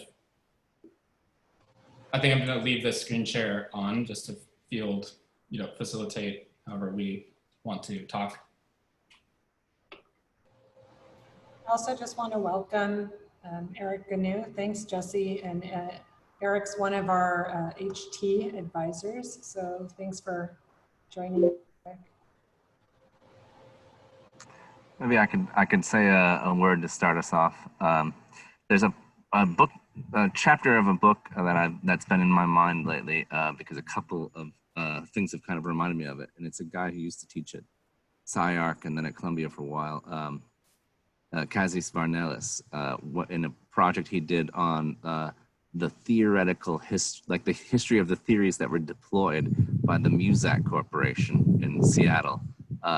Which basically, so Muzak, if you know that everyone probably knows the company, underwent a number of kind of revolutions in its idea of what it thought it was doing in like the back of your mind without you being aware, surrounding you with a sound and a feeling that you weren't aware were kind of conditioning how you experience your environment, right? And that we're doing it very deliberately for very deliberate reasons, but that. What's interesting is that over the course of the history of that company, when they would pipe in music, the different people who worked there came up with fundamentally different concepts of how this would work and how they could use it to manipulate people. And so it changed the product. And so it might be an interesting one for you, Jesse, because I think that this is one of those huge architectural questions that's easy to, that we always kind of can come back to because it's so important, but that's easy to lose sight of because it's hiding from plain sight. That way that we are controlling and conditioning without people's knowledge, the way that they perceive the kind of qualities and characteristics of their environment and how it encodes behaviors and possibilities to them, right? Like it's maybe the biggest stakes we have to play in architecture, but the ones that are hardest to pin down. And so I think that it's nice to see the kind of aromatherapy as a case study to try to open that door. But I can imagine that where you end up could become much, much more complicated here. Yeah, certainly. Like the kind of spectrum of behavioralism is like something that is trying to be avoided entirely, totally. I also can't imagine a worse time to have a smell-based thesis project as right now. To really, I mean, the idea is kind of fascinating as a topic because it's the kind of thing that I think if people were there in person, it'd be much easier to kind of build in that story to them and kind of how you build that narrative. But I think specifically for yours and the medium that you're discussing, how you think about presenting this in September and how you think about really getting people on page with the idea is going to be fascinating because we've changed our pedagogical formats right now anyways. And so how does this project even fit into that system right now?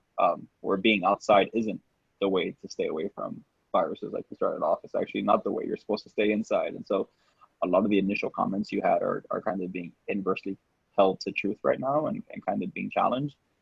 So I think as you go through this and you think about where you're presenting it and how you're presenting it, you're gonna have to tighten some screws up and just make sure that it's something that doesn't sound that it came from the archives from day one, kind of almost. Like you want to stay away from that ability to think of it as pastness from the moment you kind of presented it. Maybe he has to literally mail these kits to the reviewers so they have to literally experience what you're talking about. Because I think there is, I mean, it sounds like and you even say this a little bit, it's an analogy, it's a metaphor. So that's where I'm a little confused. Like, is this a metaphor or are you being really serious about using aromatherapy as a pedagogical tool? You know, the project can go in either direction. Like, as Eric was saying, it's going to this is going to take you down the rabbit hole towards something, or you're going to literally make this kit and like test it out, and you're going to case study it in some way. So yeah, I think that's a question that you have to decide which direction it's going to go in. I kind of like the idea of you mailing these kits to people and like asking them to try these out and then market it on Instagram, and then all of a sudden you have this like $1 billion company.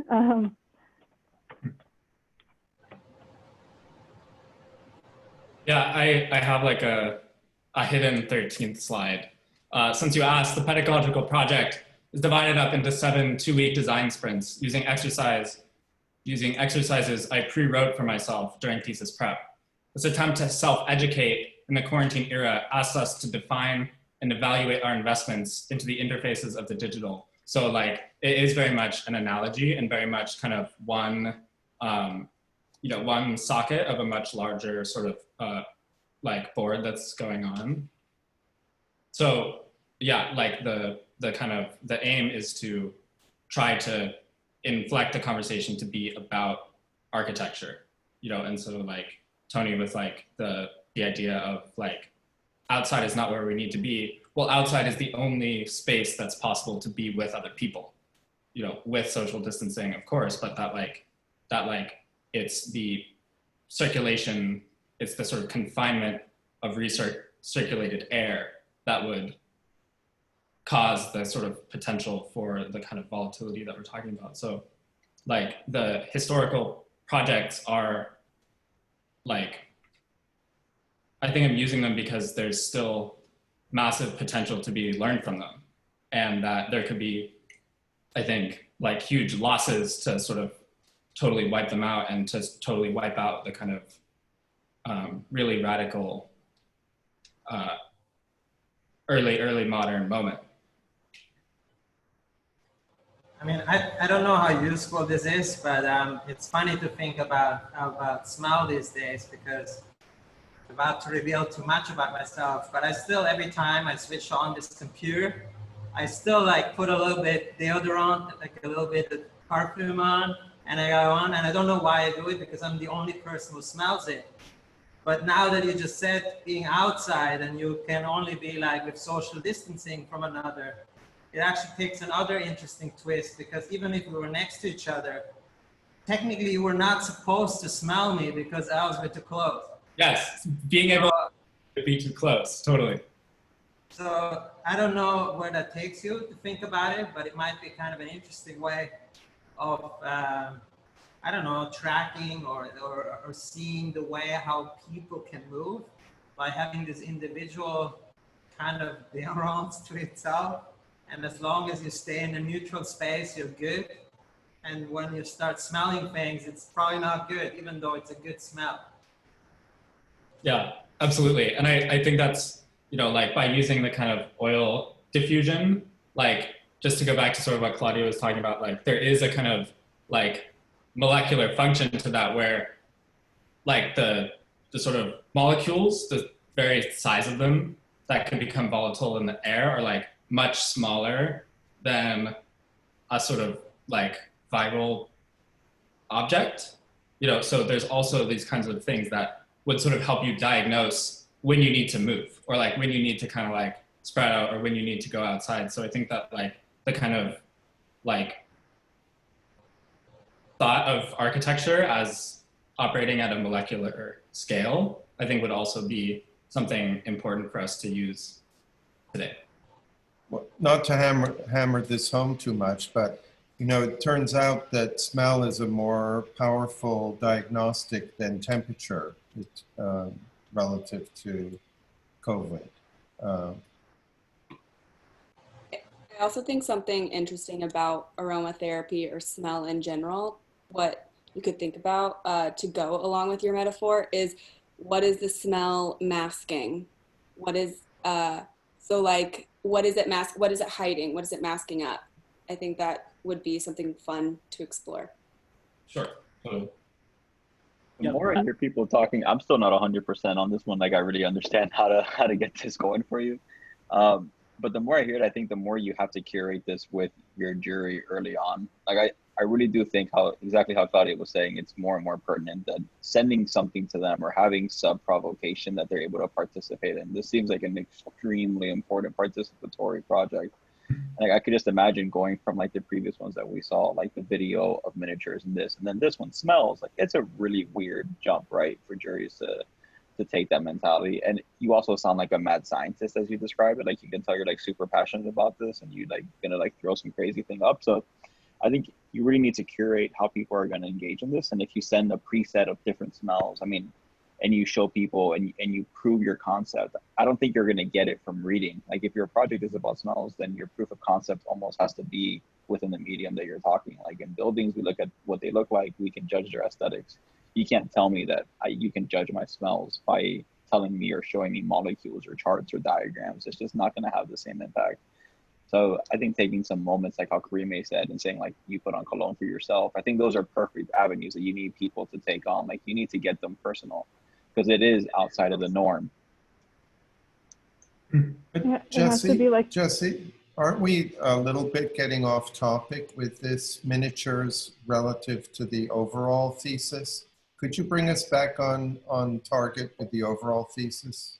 I mean, entirely. The overall thesis, again, is really structured around these 7 exercises that I have for myself to kind of reevaluate and reflect on the sort of education that I have at SCI-Arc and am moving towards in my own practice in the future. So they sort of try to ground these kinds of ritual exercises about objects in not necessarily kind of like a new pedagogical system, but sort of a new system for people to learn based on my experience. You know, the idea that like Steve Jobs is really just the best Apple user. That would sort of like just help to like really make a lot of content, I guess. I think quite a twist.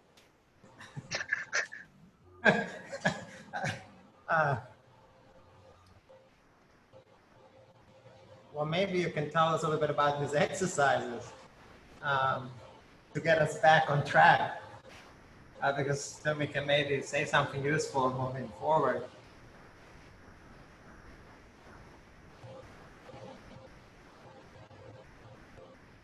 Yeah, I mean, well, yeah, that's like a really big question that I have about like how I go about charting this course for myself, because in one way, you know, these things need to be super, super clear and super well communicated. But I'm also interested in the kind of crafting of things that are hard to think or sort of hard to like work with. So the kind of the wonderful failure of the miniature photo shoot, I think gets right into that. Like I sort of wrote these incredibly, what I thought were super clear instructions, and all of the photos that I got back, like the thing was still in the box. Like no one unpacked it, which I love. That it was like, I was like so sure that like this instruction would be like so clear.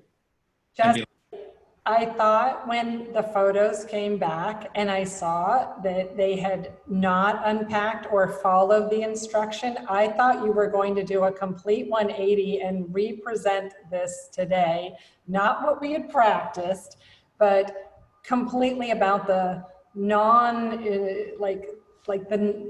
the inaccessible instruction, the instruction that couldn't be followed or wouldn't be followed, or the photo that never got taken, and you were going to maybe walk us through a completely different narrative, which would turn out to be, I think, part of your, let's say, exercises. So that would be the exercises that don't go as planned, that may be under the category. Exercises in which students don't fulfill your expectations, perhaps. And not that that ever happens, but just as a theoretical proposition, that we could maybe imagine that you would add a bonus exercise or a kind of a caveat to an exercise, what happens when instructions aren't followed. So I thought that was I kind of was waiting for, I thought maybe you would surprise us with this other storyline. But I think there's like so many fascinating things in your thesis, and you know, the kind of scent or other ways of experiencing and relating to our environments.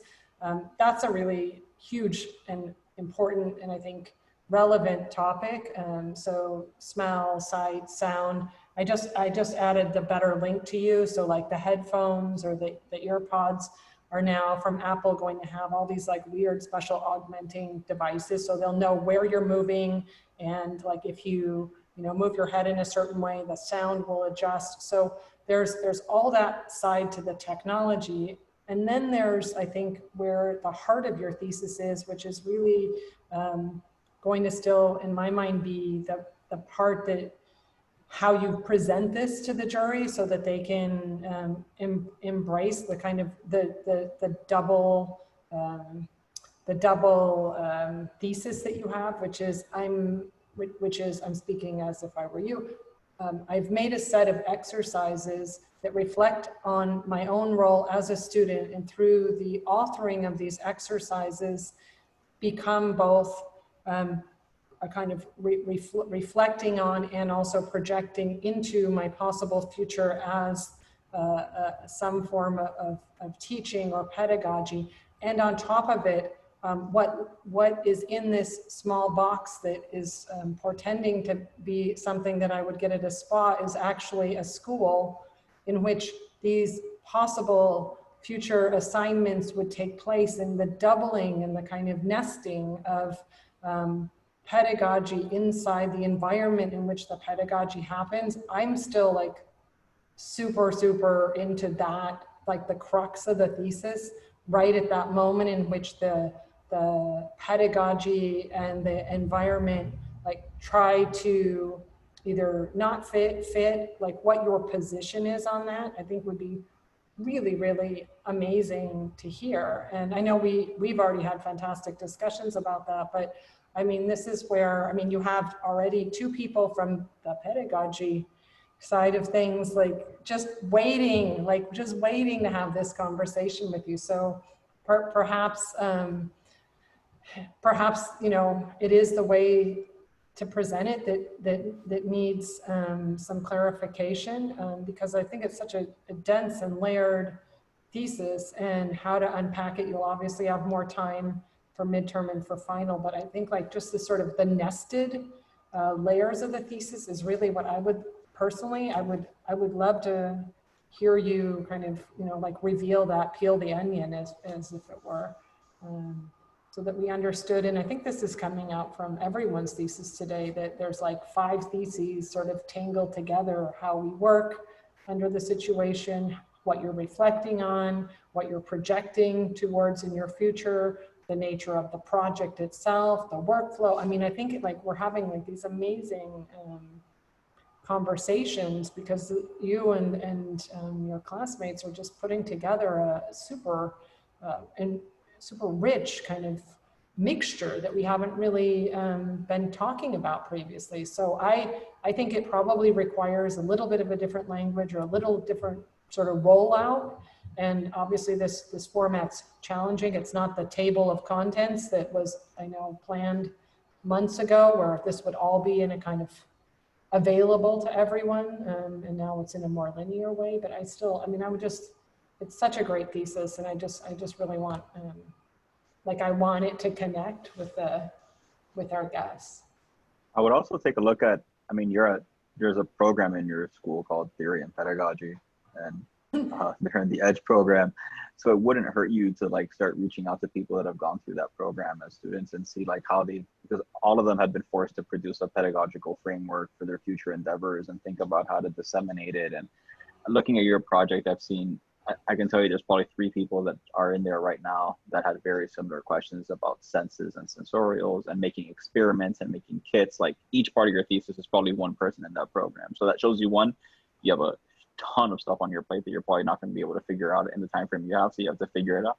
And also you probably need some help, because they get the benefit of talking to each other and thinking about how to break things down. And you have your instructors, but sometimes it also helps to see people that have already gone through the same thing and suffered through it and kind of understood how to break that stuff down and are kind of partners for you. Because it's hard to say you're going to rebuild a pedagogical framework. That's not like a summer thesis project, you know? So you have to really kind of think about what's important in that and then build from there.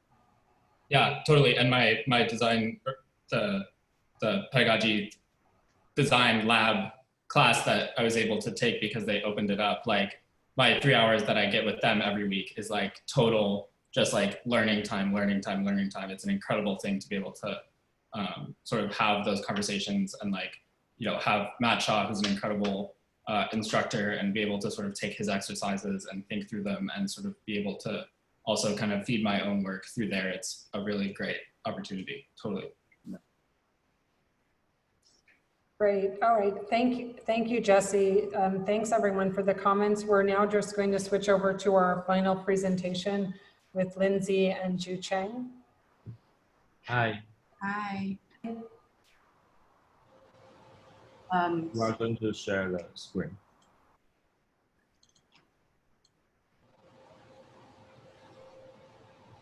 And also, we just post all the links of our videos in the chat. It's in the order of our presentation, but we had to put the links for each video because it's on different accounts. So, let's start here. Good afternoon. My name is Lindsay. And I'm Ju Cheng. So the title of our thesis is Check Out These New Digs, which means places of residence or a home. So before we start, we would like to talk a little bit about the two seemingly controversial but absolutely related concepts in today's architecture, digitality and materiality. So first, the tendency to have the shape prior to materials lies in the nature of digitality.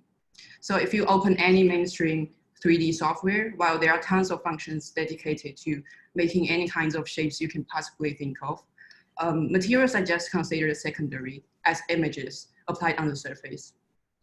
And on the other hand, while architects acknowledge materials in different ways, they can choose to challenge it, to respect it, or to ignore it. One thing is agreed that physical materials are considered existing resources.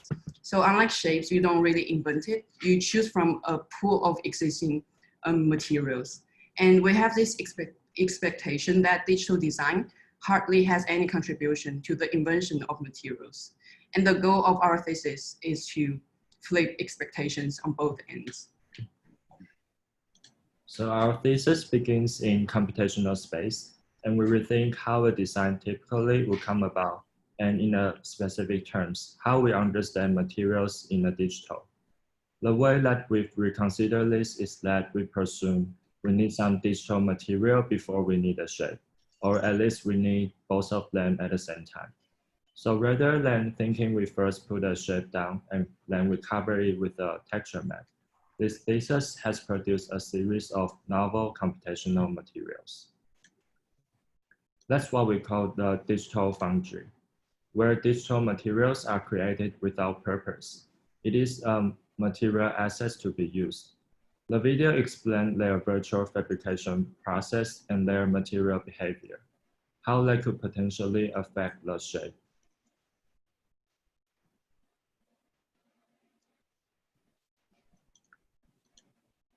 Some of the material are relatively closer to what we understand as materials in real life, while others try to play with the digitality inherent in the workflow.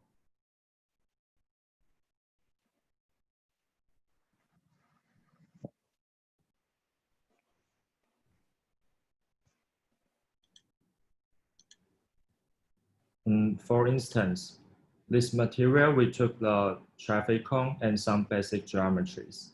The pattern on the object is then reinterpreted as data, as vertex color information, and redistributed in a new material through simulation. Those materials transform their state, as you can see here, by manipulating the dials.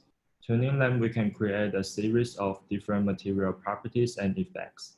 and know that they are three-dimensional.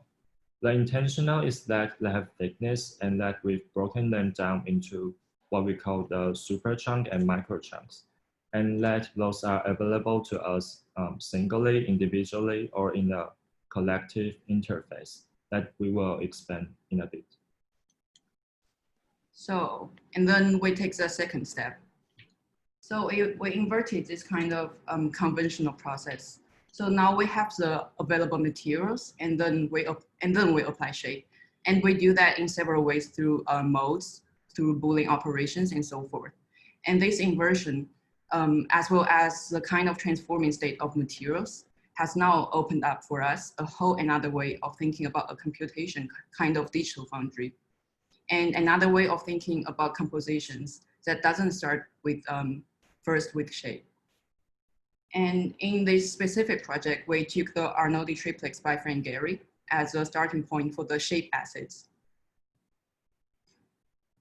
And then we have the interface. The interface is imaged as a box. The intention is to use this three-dimensional interface as a guide to investigate how materials and assets can come together. Assets inserted into the interface will be sorted into parts. Then the parts move in a way that is controlled by the interface, like scaling, rotating, transforming, and so forth. Materials will live interact with the part and generate new form. This interface helps us to receive the assets in a new way and study the new possible compositions when material and shape come together. Moments and chunk captured in this process will be further developed into project. And there are two strategies of sorting the assets, by divide by grid and by grouping.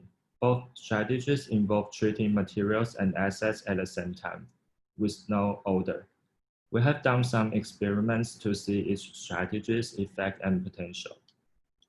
So the first one is what we call by grouping. So in this one, we use the hierarchy of digital modeling layers to group the assets. We have layers like volume, negative, wall, slab, and element. And in each layer, they interact with one material. So, and the second one is more straightforward, that is to divide the assets by using a 3D grid.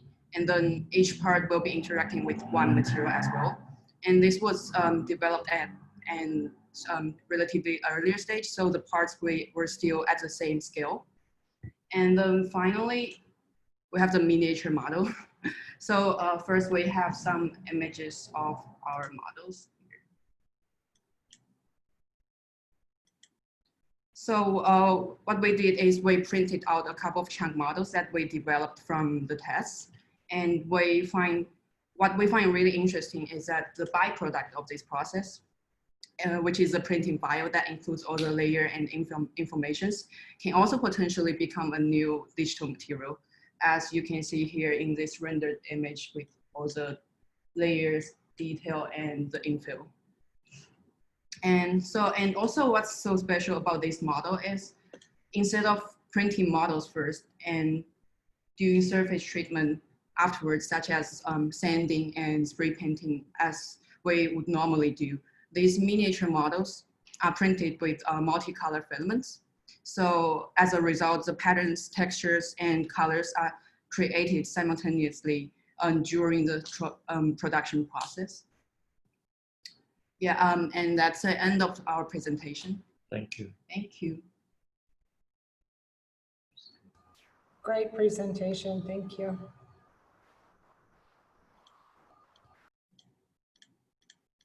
Just gonna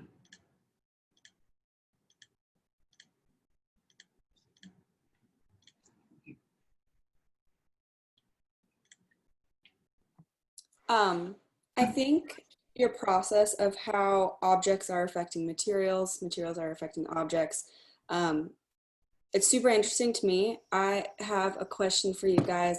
How did you decide the like the first shape that you guys were using to create your objects that you ended up with? Mm-hmm. How did you choose those specific forms? Or even like so I get like how the cone would flatten, it changes the material. So the object is changing the material.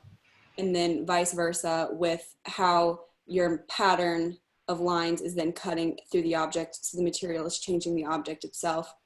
But the one that you're showing now, the one with the stair and the lines, why the rock form? There isn't really a specific reason for why the rock.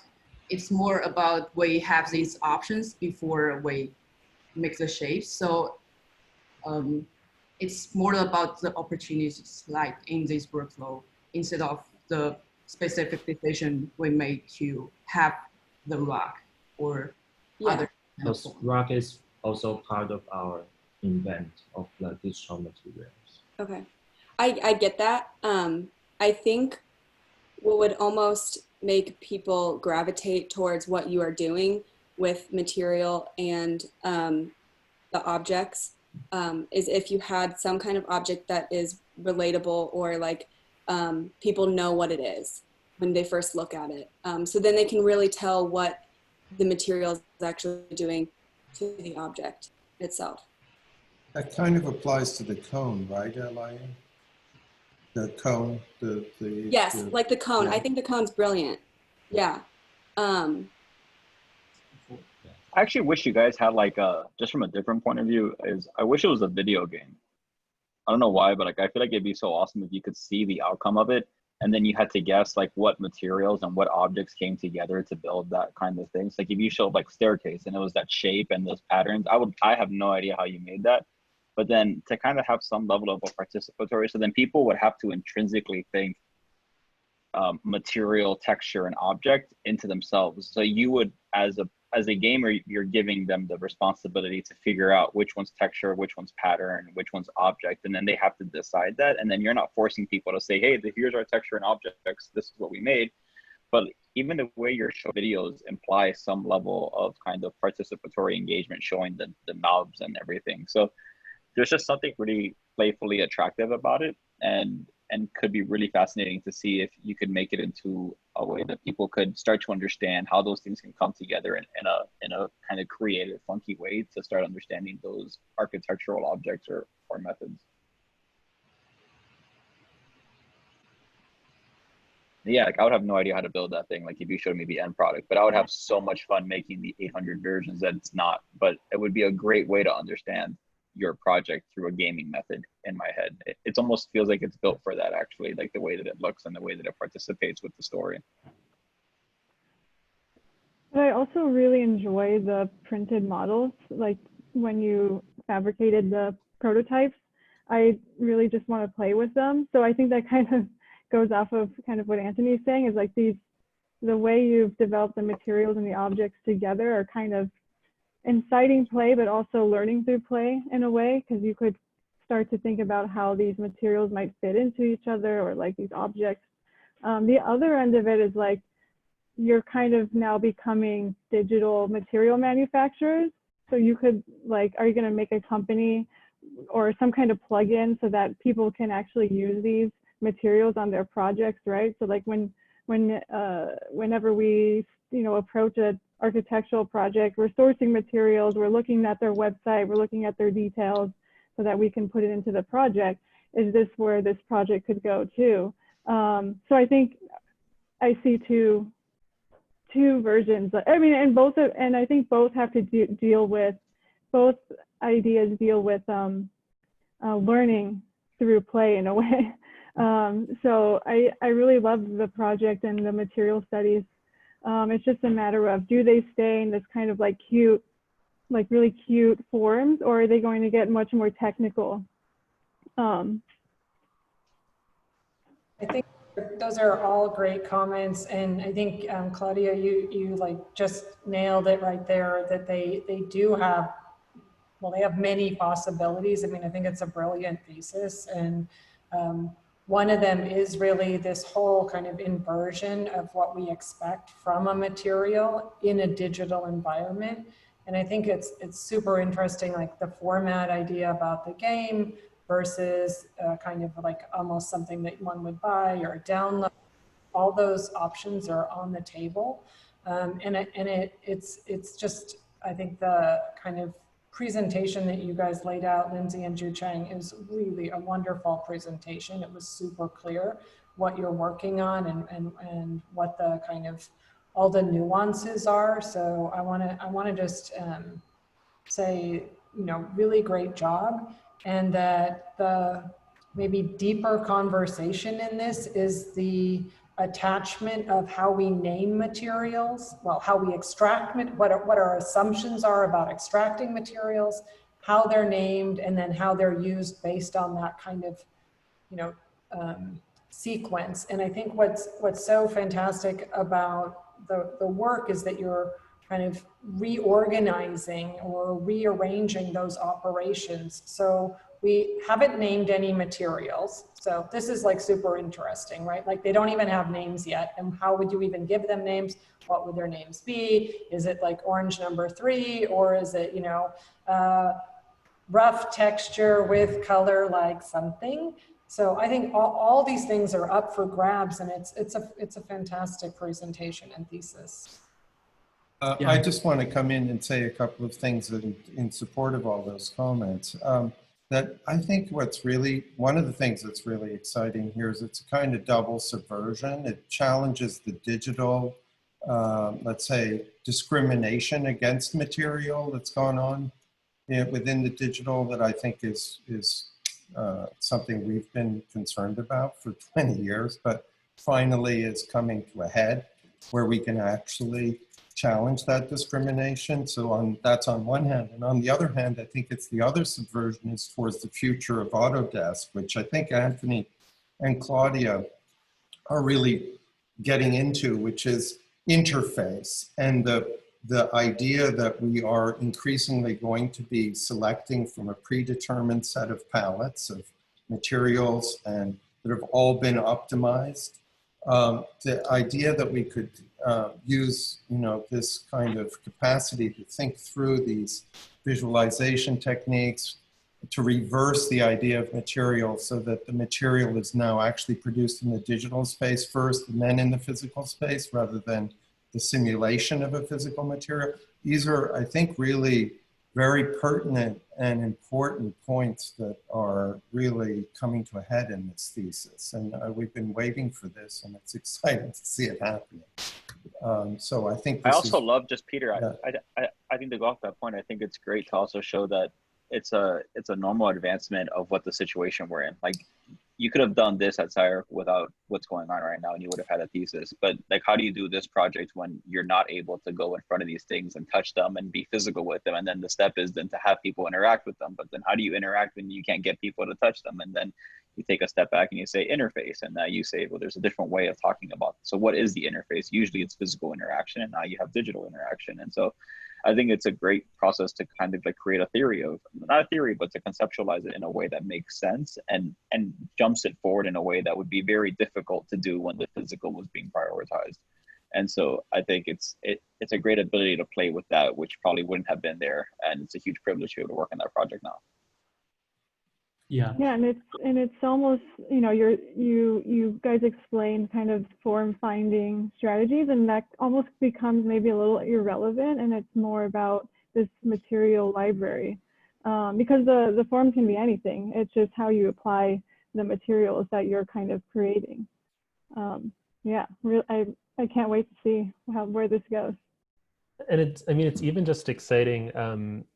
You know, with a lot of the demos you're showing in this sort of what you call the second phase, based on the Arnoldi triplex, you know, we're still seeing most of the materials kind of like being cut in the same way, in the sense that they all can have like a clean Boolean, but there's sort of something really exciting at the point before we see that step when they're still just being formulated. You're still adding the little like plastic tubes inside the liquid orange glob, and like you kind of wonder that if you tried to cut it, like, would it cut through the blobby part the same way it cuts through the pipe? You know, when do they, like, I think even in that one, when you started covering up with the other colors, like it started to like indent a little, you know, instead of just simply slicing. And it's like that kind of behavior where like the form can actually emerge from the way the material reacts to these Booleans, not just like giving yourself a clean Boolean, I think is like extremely exciting and makes it I mean, even more incredible to just start building this material language and this material game.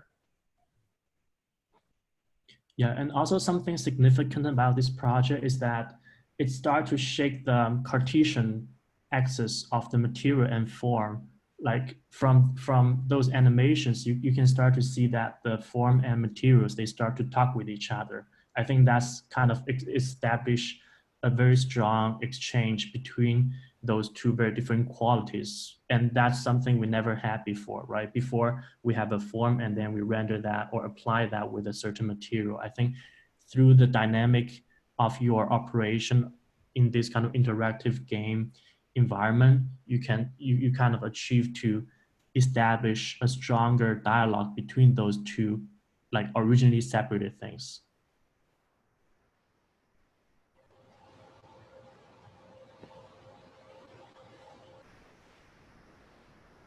Okay, fantastic. Thank you, Lindsay and Ju Cheng. We look forward to next steps. And thank you to all of our jurors, our alumni jurors today. Really great conversations. So proud of you all and appreciative of your time this afternoon. So thank you. We hope you will be well and take care, and hopefully see where all this goes in a few months in September. We hope to see you back on Zoom, I imagine, and see the kind of how the projects all turn out. And thank you very much to the students. You guys did a great job today. Wow, I'm so impressed and really like just blown away by the presentations and the work. So well done. Enjoy Friday off. We are not meeting, and and just maybe just take a little bit of time to take care of yourselves and catch your breath. You've done a fantastic job. So thank you, jurors. Thank you, students. Hope everyone is well and safe. Thank you. Bye. Thank you. Bye, everyone. Thank you. Thank you. Thank you. Bye-bye. Bye.